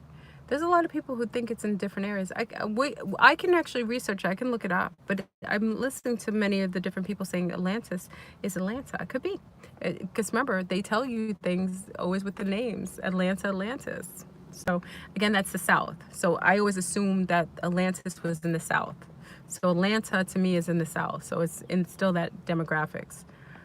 Poetic Savage. Who is that guy? All right, family. So I've got to go. I love this conversation. I love that I can make a video without it interrupting every 50 seconds. And I had to sit in the car the whole time. Go figure. So I'm grateful to be back. I will be back to Aquarius Rising 9th gate next Thursday. We'll be back with a very amazing conversation. Oh, Lemuria, Empress is saying is in Hawaii. Maybe. Oh, well, I could be off. We can also I'm always open to hearing that. I'm grateful to be back. I'm going to enjoy Men in Black with the family. They're waiting for me. Hopefully Daddy has them showered and ready to go. So beautiful conversation, beautiful everything. Thank you all for even coming and sharing this. And again, if you have any questions about the travel, I wanted to give the real about Brazil. And like I said, I'm going to give you the good, the bad, the ugly, but it's amazing. And for me to want to return, it tells you no matter how much I've told you about what the racial, the complexionism that goes on there, it absolutely is everything much more than just that. And I understand why they're suppressing the people there, because if they absolutely let them just express themselves as they would naturally, it would be even more magical. And I look forward to actually witnessing that, which I think we're on the precipice of seeing right now. So again, if you have any questions regarding the travels to Brazil, I'll make a couple more videos. Big ups to our family from Brazil. Thank you for Paula for allowing the wonderful experience that I had. She came with me the whole month and she really made it an amazing experience. Thank you for everyone who made every single day magical in Brazil. Like I said, I came back to the States. The only thing that I can say I miss the beach, the food, the coffee, and I actually miss the people. So it looks like I'll be back. All right. So I love you, family. Have an amazing weekend. We'll reconvene at another time. I have more videos to make on more reveals, and I'm really thankful to be back safe and sound. So enjoy, and we should chat. Peace.